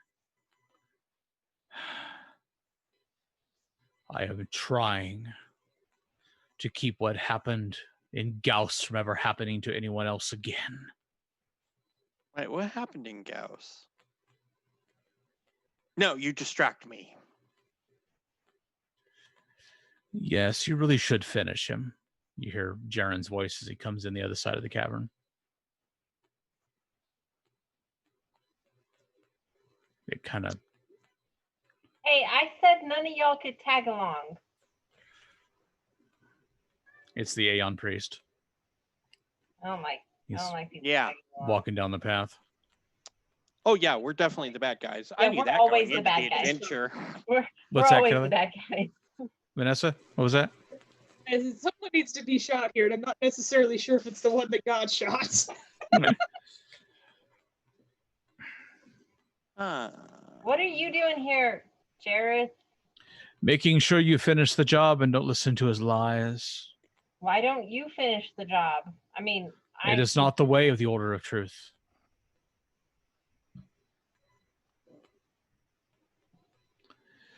You are the assassin here, not I, correct? Yeah. Do what must be done.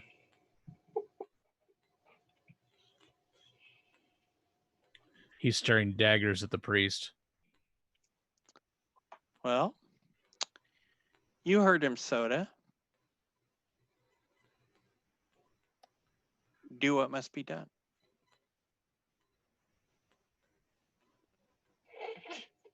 I have to say, watching the expression there was great. Sorry, what? Watching your expressions was amusing. So I can shoot another arrow, right? Anytime, obviously. Nobody's stopping you at this exact moment. What's the difficulty for hitting Jaren? Sorry, not in game. Well, they wouldn't be expecting it, so you get advantage, which you drop it to a 4. Jess and I did our eye communication over Zoom.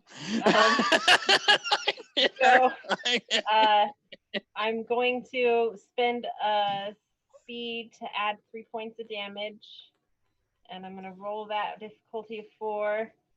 Damn. You can use effort if you want. Oh, you already rolled? No, I spent the speed for the Oh, for the effort damage. to apply the damage.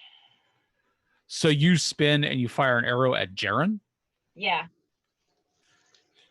Okay. Whizzes right past his head. He does that sidestepping thing again, just real quick a little bit, and barely misses. You barely miss. You didn't give me this kill list, so you can very easily be on it. Oh, didn't I? He reaches into his robe and he pulls out some sort of device, which then rolls over the 3 of you with some sort of sonic attack. I'm gonna go ahead and need you guys to make intellect defense rolls. You have to tell me which button to push. Yeah. Oh, sorry. Yeah, I forgot. Sorry. Defense. The difficulty is 5. Okay. I failed. Yeah, I probably am too at 5. I don't have anything to do with that. Oh, jeez. Way to go, Reese. Reese, you No, see. I was going to teleport.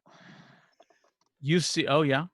I was gonna say you see Soda and well, you probably don't see Catalea because she's not out in the open. Kind of stop. The sonic attack kind of freezes you in place for a second. And the priest walks forward. Oh, well, no, sonic, not psionic. Sorry. No, I'm good. I'm good. Sorry. Continue. I apologize. Were you gonna do something? He probably thinks you're frozen in place. Well, the thing is, if I get struck hard enough to inflict damage, I can teleport. So it's not going to teleport me until I get hit. Oh, yeah. Yeah. Well, he's not doing that. Are you doing anything else? I guess I'm. How quickly can I pull my weapon out of the other guy and charge at the priest? You can do that. The priest That's is what I wanna do. walking. The priest is walking towards Soda, and he's got some sort of weapon in his hand. Oh, then I'm definitely doing that. Yeah. So Soda, you can see this, and you're paralyzed. You're unable to get your limbs to react and move except in little jerks. And he's walking towards you with that energy blade that he has. You can see the device, and you can see the energy start to spill out of it into that blade, and kind of drips energy as he walks. I don't like Jedi. And and as you do, you see out of your periphery when Reese goes rushing by you with a staff to try to take Jaren in the face before he gets to you. That's a difficulty 5, unless you can do something to drop it, Reese. I am definitely going to do something to drop it. Makes it a 4. Come on, die. If you can ever roll really good, now would be the time. No, apparently not. All right. He sidesteps your Bye. swing and uses the blade on you instead. Go ahead and make a speed defense. Oh, okay. Speed defense is. Oh, it's going to be difficulty 5. Apologize. Doing difficulty 5. I'm going to take that down to a 4. Yikes. That works for me. Okay. So I swish around it. Okay, you do. I'm going to use a GM intrusion. In the process, he pulls that same kind of tripping maneuver to try to knock you on your back as you flip past him. Go ahead and make a speed test. It'll be a defense as well for that. Difficulty 5. Okay. Not even close. So you go down. That doesn't necessarily do any damage. You do get 2 experience points. You need to give one of them to somebody else. Oh. I will give it to. There you go. Soda, because she's right there in the middle of it. You can do that on the Roll20 screen. You just click and drag it to her picture. It gives it to her. Oh. Just so you know. Just open it first and just drag one of them over. Yeah.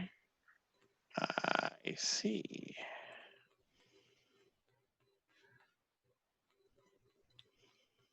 That work? I don't see it yet. Were you able to open it? I could have swore I did something, click to drag, and I dragged it onto Soda. Did you click on the thing to open up where you got the 2 of them side by side? Yeah, I'm gonna ask to steal it. Oh, there. Okay. All right. Okay. I see There we what's go. going on. Then I did completely the wrong thing. That's all right. We did it. It's done. All right. But you each have an experience point now, which is nice. You're going to okay. He's pulls that little trick. It knocks you onto your back, knocks your wind out of you a little bit. Soda and goddamn, what was your name now? Catalea. Catalea. Catalea, thank you. Yeah. The effect wears off, Okay. Thank goodness. And you guys can move again. Is he close enough for me to use my quarterstaff against him? Yeah, you can approach and do that. I'm gonna smash him in the face. You only got to rush a couple steps and jump into the air and smash him in the face with the quarterstaff. Modifying attacks by 2 steps in my favor. So Nice. he was his attacking at him, is that a 5? Yeah. So that'll drop it down to a 3. Yeah. So I'm gonna go ahead and spend the only with the bow. Damn. Well, in that case, I'm gonna go ahead and spend The effort. So if I'm using my quarterstaff, is the effort still coming out of my speed, or does it come out of my might? How much damage does the quarterstaff do? 4. So it's a little bit, it's medium weapon, so it could be one way or that depending on the style of fighting. What do you think is appropriate? I would say, because I've got the physical performing arts, balance and careful movement, I would say it would still come out of my speed. Okay. So whipping around and spinning the staff is a lot of the momentum. Yeah, that's what I would think. So Yeah. I'll go ahead and spend the 2 speed to do the effort. So I'm going to roll a 2. Okay. Thank goodness. Nice. And how much damage do you do then? 4 damage. 4. All right. So you smack him upside the head. He kind of, and then which knocks his hood back, and he turns and looks at you. That eye does that spinning thing. Oh, gross. And gets a brighter red. Can I make small objects float into his eye? It's a little specific. I would like to throw sand in his face. Yes.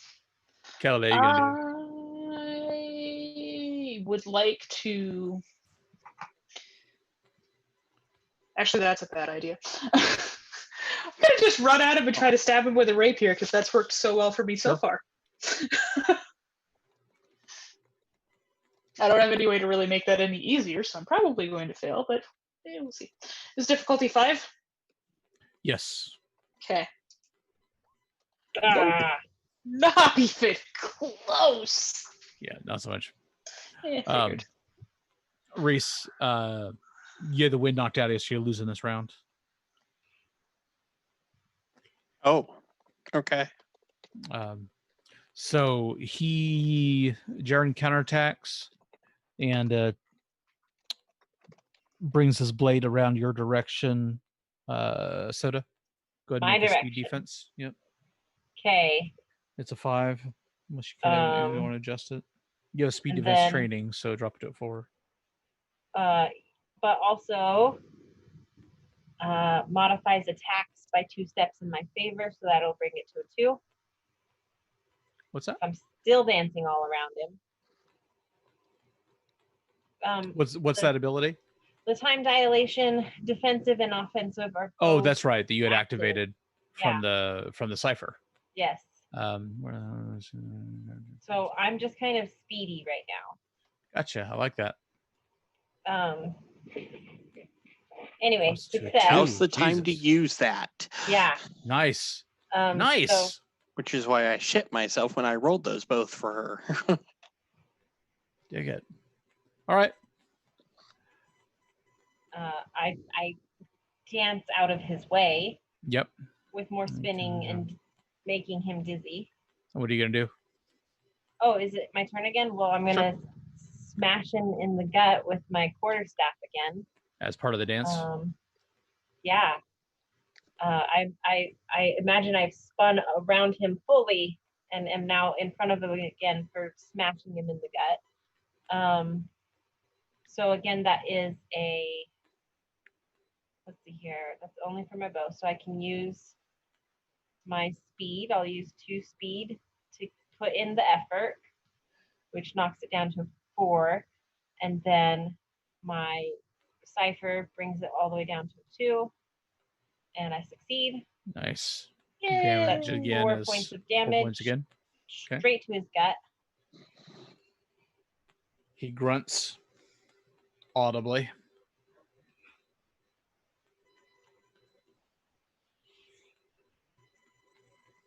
Okay. And Catalea? I have a cipher for a stem that I'm going to use to make things easier for me next round by 3 Okay. steps. Love stems. What's it do? Decreases the difficulty of the next action take by 3 steps. Oh, what form does it take? Does it say what the cipher is? Injector. Injection. Yeah. Oh, okay, cool. So it's So I take out a random needle and just. Right. Yeah. Sweet. Which just means finding a solid part to hit. Yeah, pretty much. Nice. All right. And go ahead and let's see. You do that. Reese, what are you gonna do? I am now going to get up and attack. Okay. As at this point, 3 of you will. Well, she didn't attack this round, so. Oh, never mind. With all 3 of you attack in the same round, the same enemy in the same round, you get a +1 advantage. Ah, what a shame. Next time. Kind of a gang up bonus. All right. I am doing this. I am doing this. By golly, I'm doing this. Okay. What's my hit? Difficulty 5. 5, and I take that down to a 4. Please, please. No. Okay. So you manage to roll to your feet, take a swing at him. He ducks it. I'm going to throw a GM intrusion in here. But I haven't used my experience yet. It's against Reese. You can use your experience point if you want to refuse it, but he's going to bring that laser sword up as he ducks it to try to cut your weapon in half. Oof.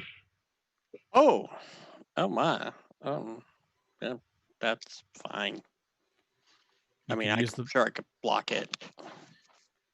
Block it? I mean, well, okay. So is it something I can defend against, or is it not? I'm not giving you a roll on doing it. Oh, okay. He's putting it up as you're swinging at him. He's ducking. So I your either swing. spend the experience or I don't. Right. I mean, he'll damage your weapon, which will give you a disadvantage on further attacks with it. Or you can, but it will also give you an experience point, another experience point if you want. And another one to share with somebody else. So, I mean, it's your call which direction you want to go with that.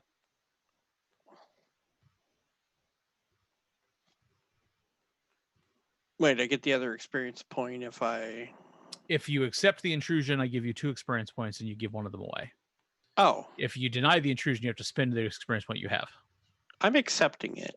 Okay. I'm accepting I'm sacrificing the sword staff. Okay. He does damage the sword staff. Cuts part of it off. So that will, like I said, put disadvantage on your attacks with that after this. Bonus. But now I have a sword and a staff.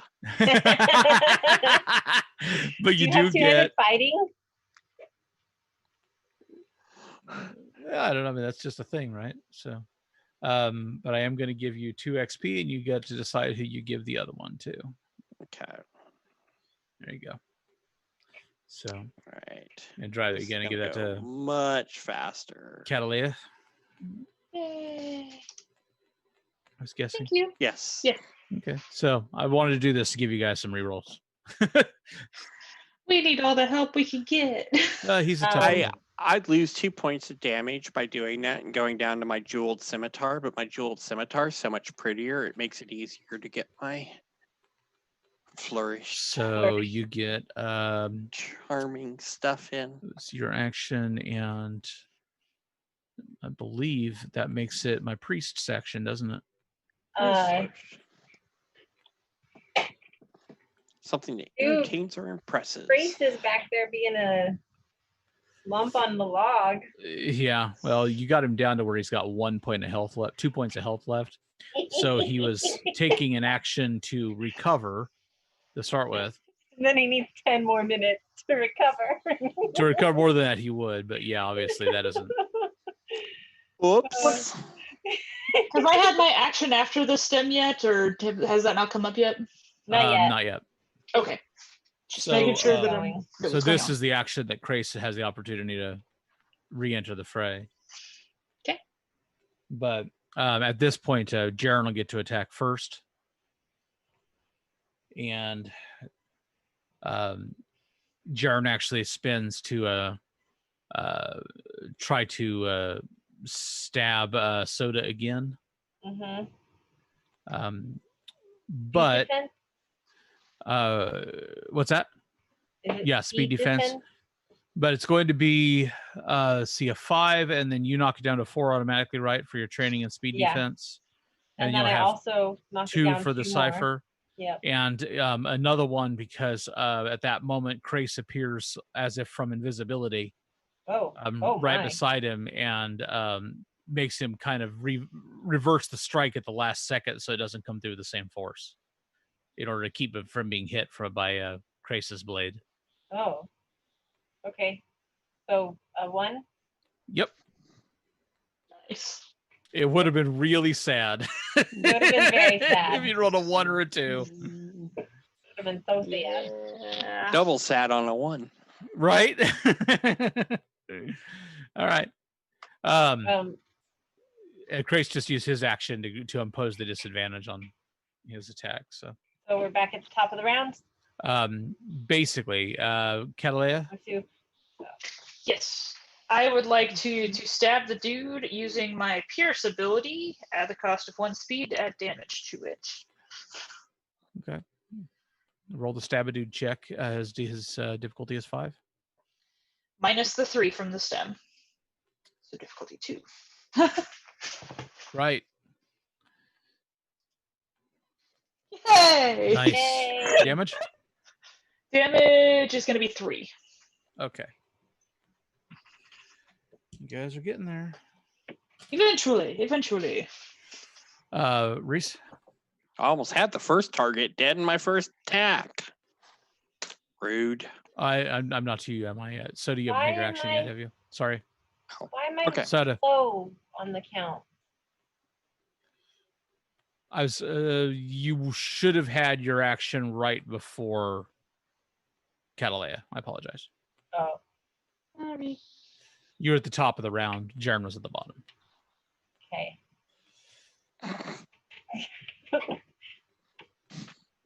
So I can go? Yes. Okay, so I'm gonna do a flip, like you know those cool gymnastics that can just like fly up into the air forever feet, Yes. right? So I'm gonna flip over him, and on my way over, I'm gonna smash my quarterstaff on his head, right on his head.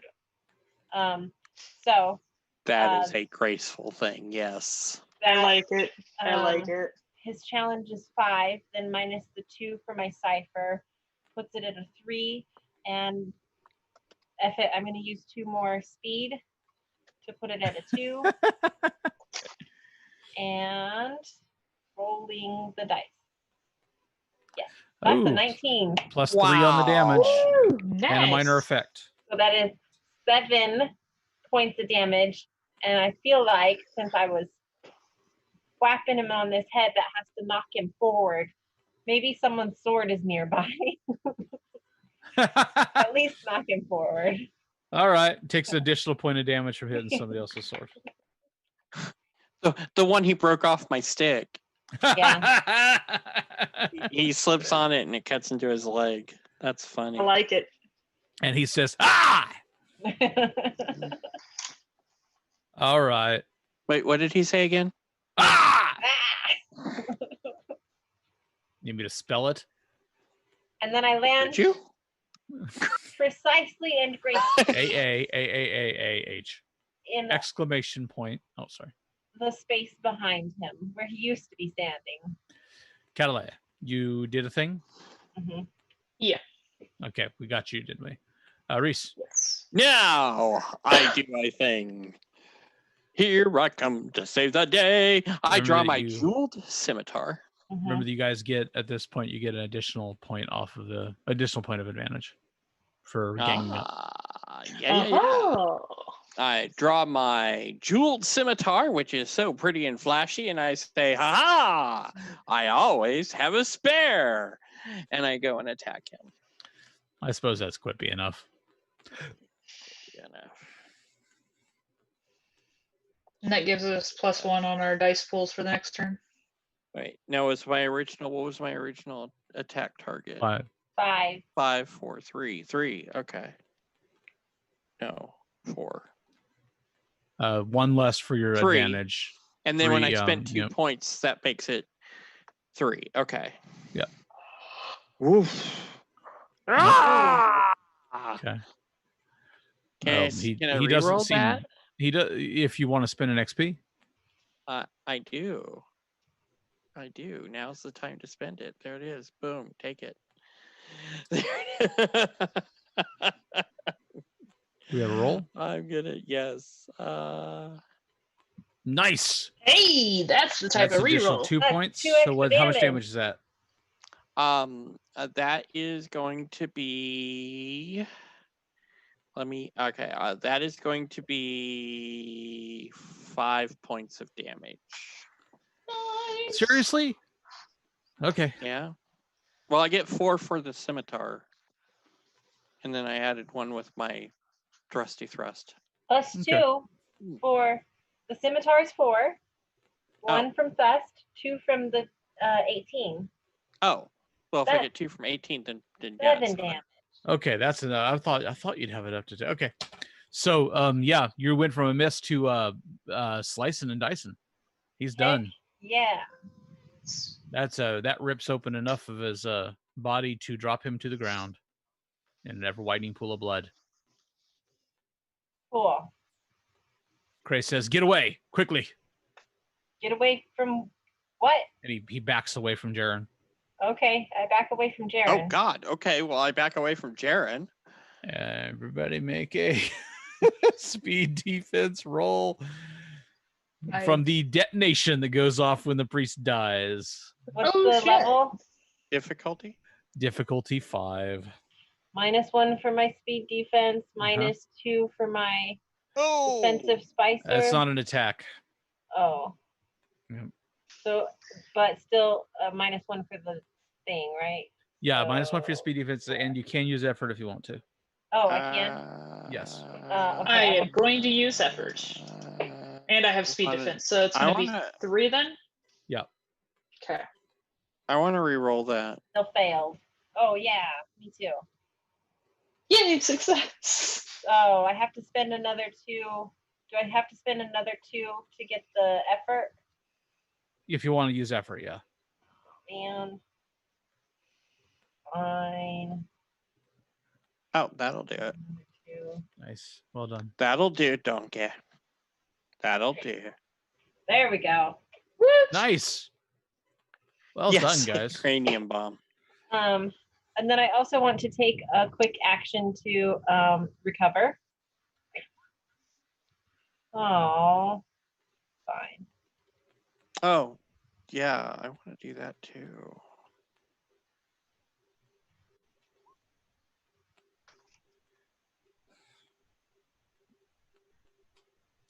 Oh, yeah, that's a good idea. I'm going to as well. Oh, and then do Aw. horribly. Oh, Stupid D6. Okay. some days. It's just like you're out of sync with everybody else. You're slightly out of phase. I know, right? So Crace is watching you guys. I'm holding my quarterstaff in front of me while I watch him back. What you have done to Elbaum is unforgivable.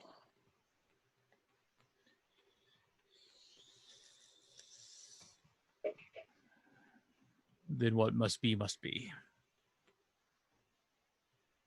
He raises the blade up ahead in front of him. But you've done a good thing today. You are not my enemy. At least, I presume that you are not. I don't have enemies. Did you need It to was- finish It destroying was him that? that was at fault for that whole town being destroyed, because that is far worse of an offense. That was Jaren's work. Are you able to tell us what happened to that town? Precisely. He looks up at the pillar. Even vaguely. Somehow, that device which he had me bring to him in Gauss, must have amplified the energy of this crystal till it affected the township. I believe it was just a trial for a larger one that the priests are considering building. We need to destroy all the things. Gotcha. If you ever The cross Elbaum again, you have likely saved her life this day. Do not make a fool of yourself further. Which was my goal as well. I served well until I saw what became of those who failed their masters.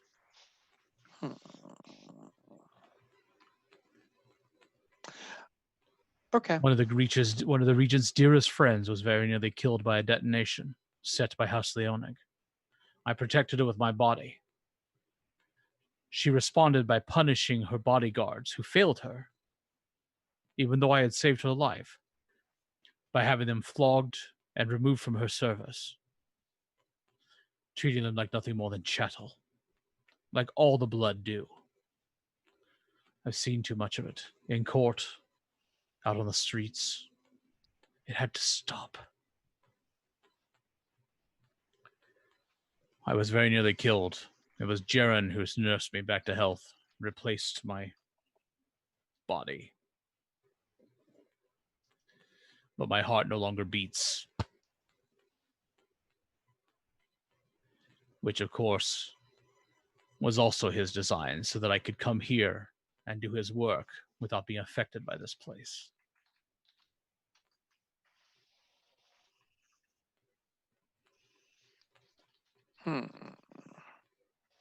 Interesting. He obviously sent you to kill me.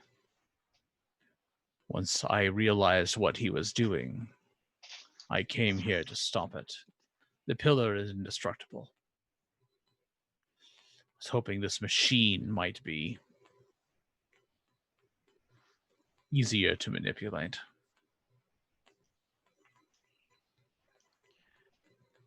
Yeah. Well, he is no longer a threat. But the brothers who are working with him most likely are. I do not know if the Order of Truth condones such things, or if this is some callow sect in their own recognizance, but I do not wish to risk it further. If this machine were just a prototype, then there must be building one that is large enough to meet all of the lands hereabout, which most assuredly includes the entire city of Sterthal. Gauss was just a taste. So help me destroy it, and then we'll leave this place together. Okay. I'm down. I guess we'll do what we need to do. I'm down. Oh my goodness me. Okay. So he goes about tearing apart the machine, which he has one good arm is strong enough to do a lot of that, but what? I mean, can I shoot some arrows at it, or? Remember I told Probably not you going to do much. that I was kind of annoyed that all I got was a sonic hole? Mm-hmm. What a sonic hole does is it, when I wear it, it draws all the sound within long range into the device for 1 round per cipher level. So for that many rounds, I can actually block all sounds, including heartbeats. I had no idea. That's funny. That's great. I guess it is only rounds, so I would have to roll that 1d6 plus 2 to figure out how many rounds. But still, Right. That's funny. getting out of here, that might be helpful. Yeah. Yep. Actually, I might. So after he's done with that and the crystals, the little tendrils are quiet and no longer sending pulses up into the crystal, the whole cavern seems to kind of quiet a little bit. Oh, I guess it doesn't matter. There's still an energy here, but it's no longer full of loathing and despair.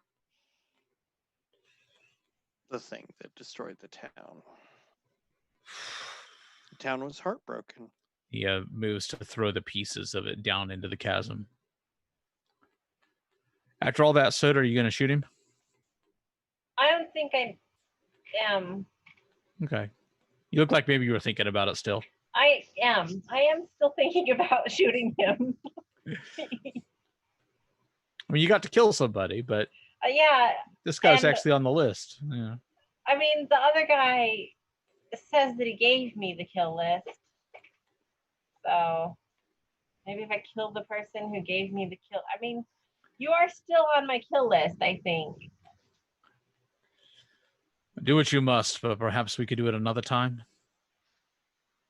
Yes, I'll do it another time. I have people to see to the welfare of.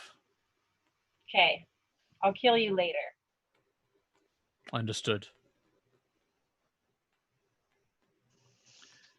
And he goes his own way. Sleep well. I'll most likely kill you in the morning. Gotcha. That was the Veil of Songs.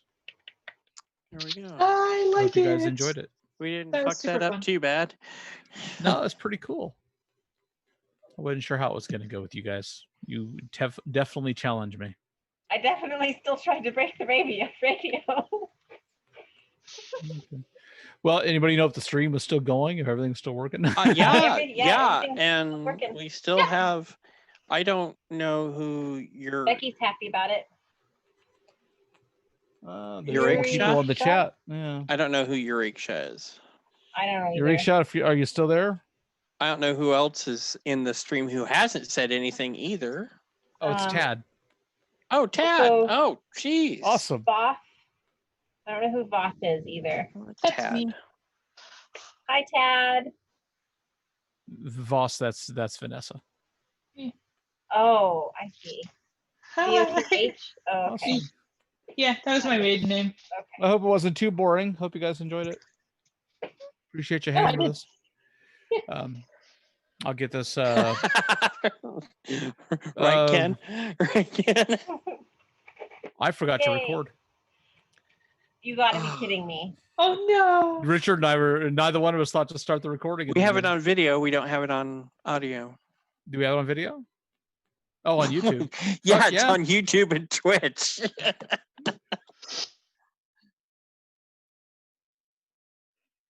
Oh, thank goodness. Good. Well, I need to get an audio rip if I can at some point, sir, so I can put it to the actual play. Yay. So I'm kind of down with What's how one track? quickly the combat system in this Yeah, it's very simplified, isn't it? that was You got to sit really- there and kind of figure quick. out what works for you. It's I also give like and take. I also really liked like knowing here's the target. So like every round can be like that's the target. You have a lot of control over how much effort you put into it. Although the more you do, the weaker it More makes your wears you character down. in the long run. Yeah. What do you think, Vanessa? Numenera? Liked it. I liked it, and I might buy it. And When I have well, money. and you have that dinosaur book, which is a supplement to Cipher, which is similar to Numenera. Yeah, the Cipher system. Cipher's there's more of a Cipher modern source system. book that basically shows you how to make your own games with the Cipher system. True. Oh, And I've that been- too. That too. I've been really wanting to play with that because I got some ideas that I think would work really well in Cipher. But it is a pretty simple system. You know, I like it streamlines things nicely, and you can see how the better you got to know it, the faster it would go. Yeah, definitely. So you guys did really well considering you'd never seen the game before, never seen these character sheets before. You know, you had to adapt to all that as you went, and you used most of the shit you had on your sheets. You know, in a regular Yeah, game, it would have been the more picking strangers up all more the same setup. ciphers and doing more intrusions and saving XP for things because there's advances you can do with the characters, of course. And these are tier 1 characters; they get more and more cool abilities as they go up. So I'm just glad that I actually used both my ciphers. And I mean, literally, when we talked about how just those 3 names are the things your character are, you get things from each of those 3 things. So you basically pick those things, and they come together to make a character, and you get so many different character types. Right. And it creates a really, interesting thing. You just like, what do you want to do? What do you want your style to be? What type of person are you? Boom, there you go. You are in it to win it. Well, I want to thank the guys that hung out with us in the chat room. It was really cool. I know we didn't get to interact with you much because we were trying to figure out the system and focus on that some, but I'm really just fun happy to you were have you here. there. I was making my bad remarks to them. Oh, awesome. I was gonna watch it more, but my phone freaking died like an hour and a half in. I was keeping Becky company. I have it, but it's clear over here on my right, so it's like I couldn't stop and look at the chat much. I have 3 screens. I have one screen has my Zoom going because I was supposed to be recording. The other screen has Roll20 on one half and my character sheet on the other half, and the other screen has Twitch on one half and YouTube on the other half. We never got a YouTube chat going. Twitch was just ahead of YouTube on my end. Mine too. But yeah, they were very Yay. chatty, happy, and I'm not. I'm very Becky's happy. saying that she's looking forward to more APs. That's exciting. Tad, John, and Becky were very interactive, and it was I fun. like this. I'm looking forward to doing more, maybe. Yeah, I like definitely. the idea of this series, like getting more people in, trying more new games that we don't know. Remember to press record. Well, we're recording this one on the 13th, and in 2 weeks on the 27th. Our friend John is going to be running Blades in the Dark hack called Scum and Villainy. Different John. I don't know how many. I don't know how many people got signed up for that yet, but that looks fun. Yeah, I want to play. I want to play that one. Make sure you guys get on the sign up sheet if you want to. And we don't have the rest of the schedule kind of laid out yet. I've got a guest GM, game designer Phil Vecchione is going to be running one for us next month. Game that he designed called Hydro Hackers. That'll be kind of cool. Got some other stuff we're going to put on the schedule, but I definitely encourage people to give us some feedback if they like the idea of this. It'll be one-shot games each time, different GMs, sometimes different players. We're going to try to do it all on Twitch so everybody can be part of the fun. And the nice thing about this is we're recording on Friday, which means that we have a podcast recording tomorrow and can discuss it further if we want to then. So Jesse, Vanessa, if you want to join us for the podcast, make sure you sign up for that as well. Depends on if my game's going or not. So I'll let you know. I want to go ahead and thank everybody for being part of this, and thank you for joining us and enjoying our first installment of the AP series. I think it was basically a success, and the game was a lot of fun. Thank you guys for making Eric, it fun. for running for us. Yeah, definitely. We appreciate you. I appreciate you guys. Thank you so much. All right, Ken, I think we're done. Bye.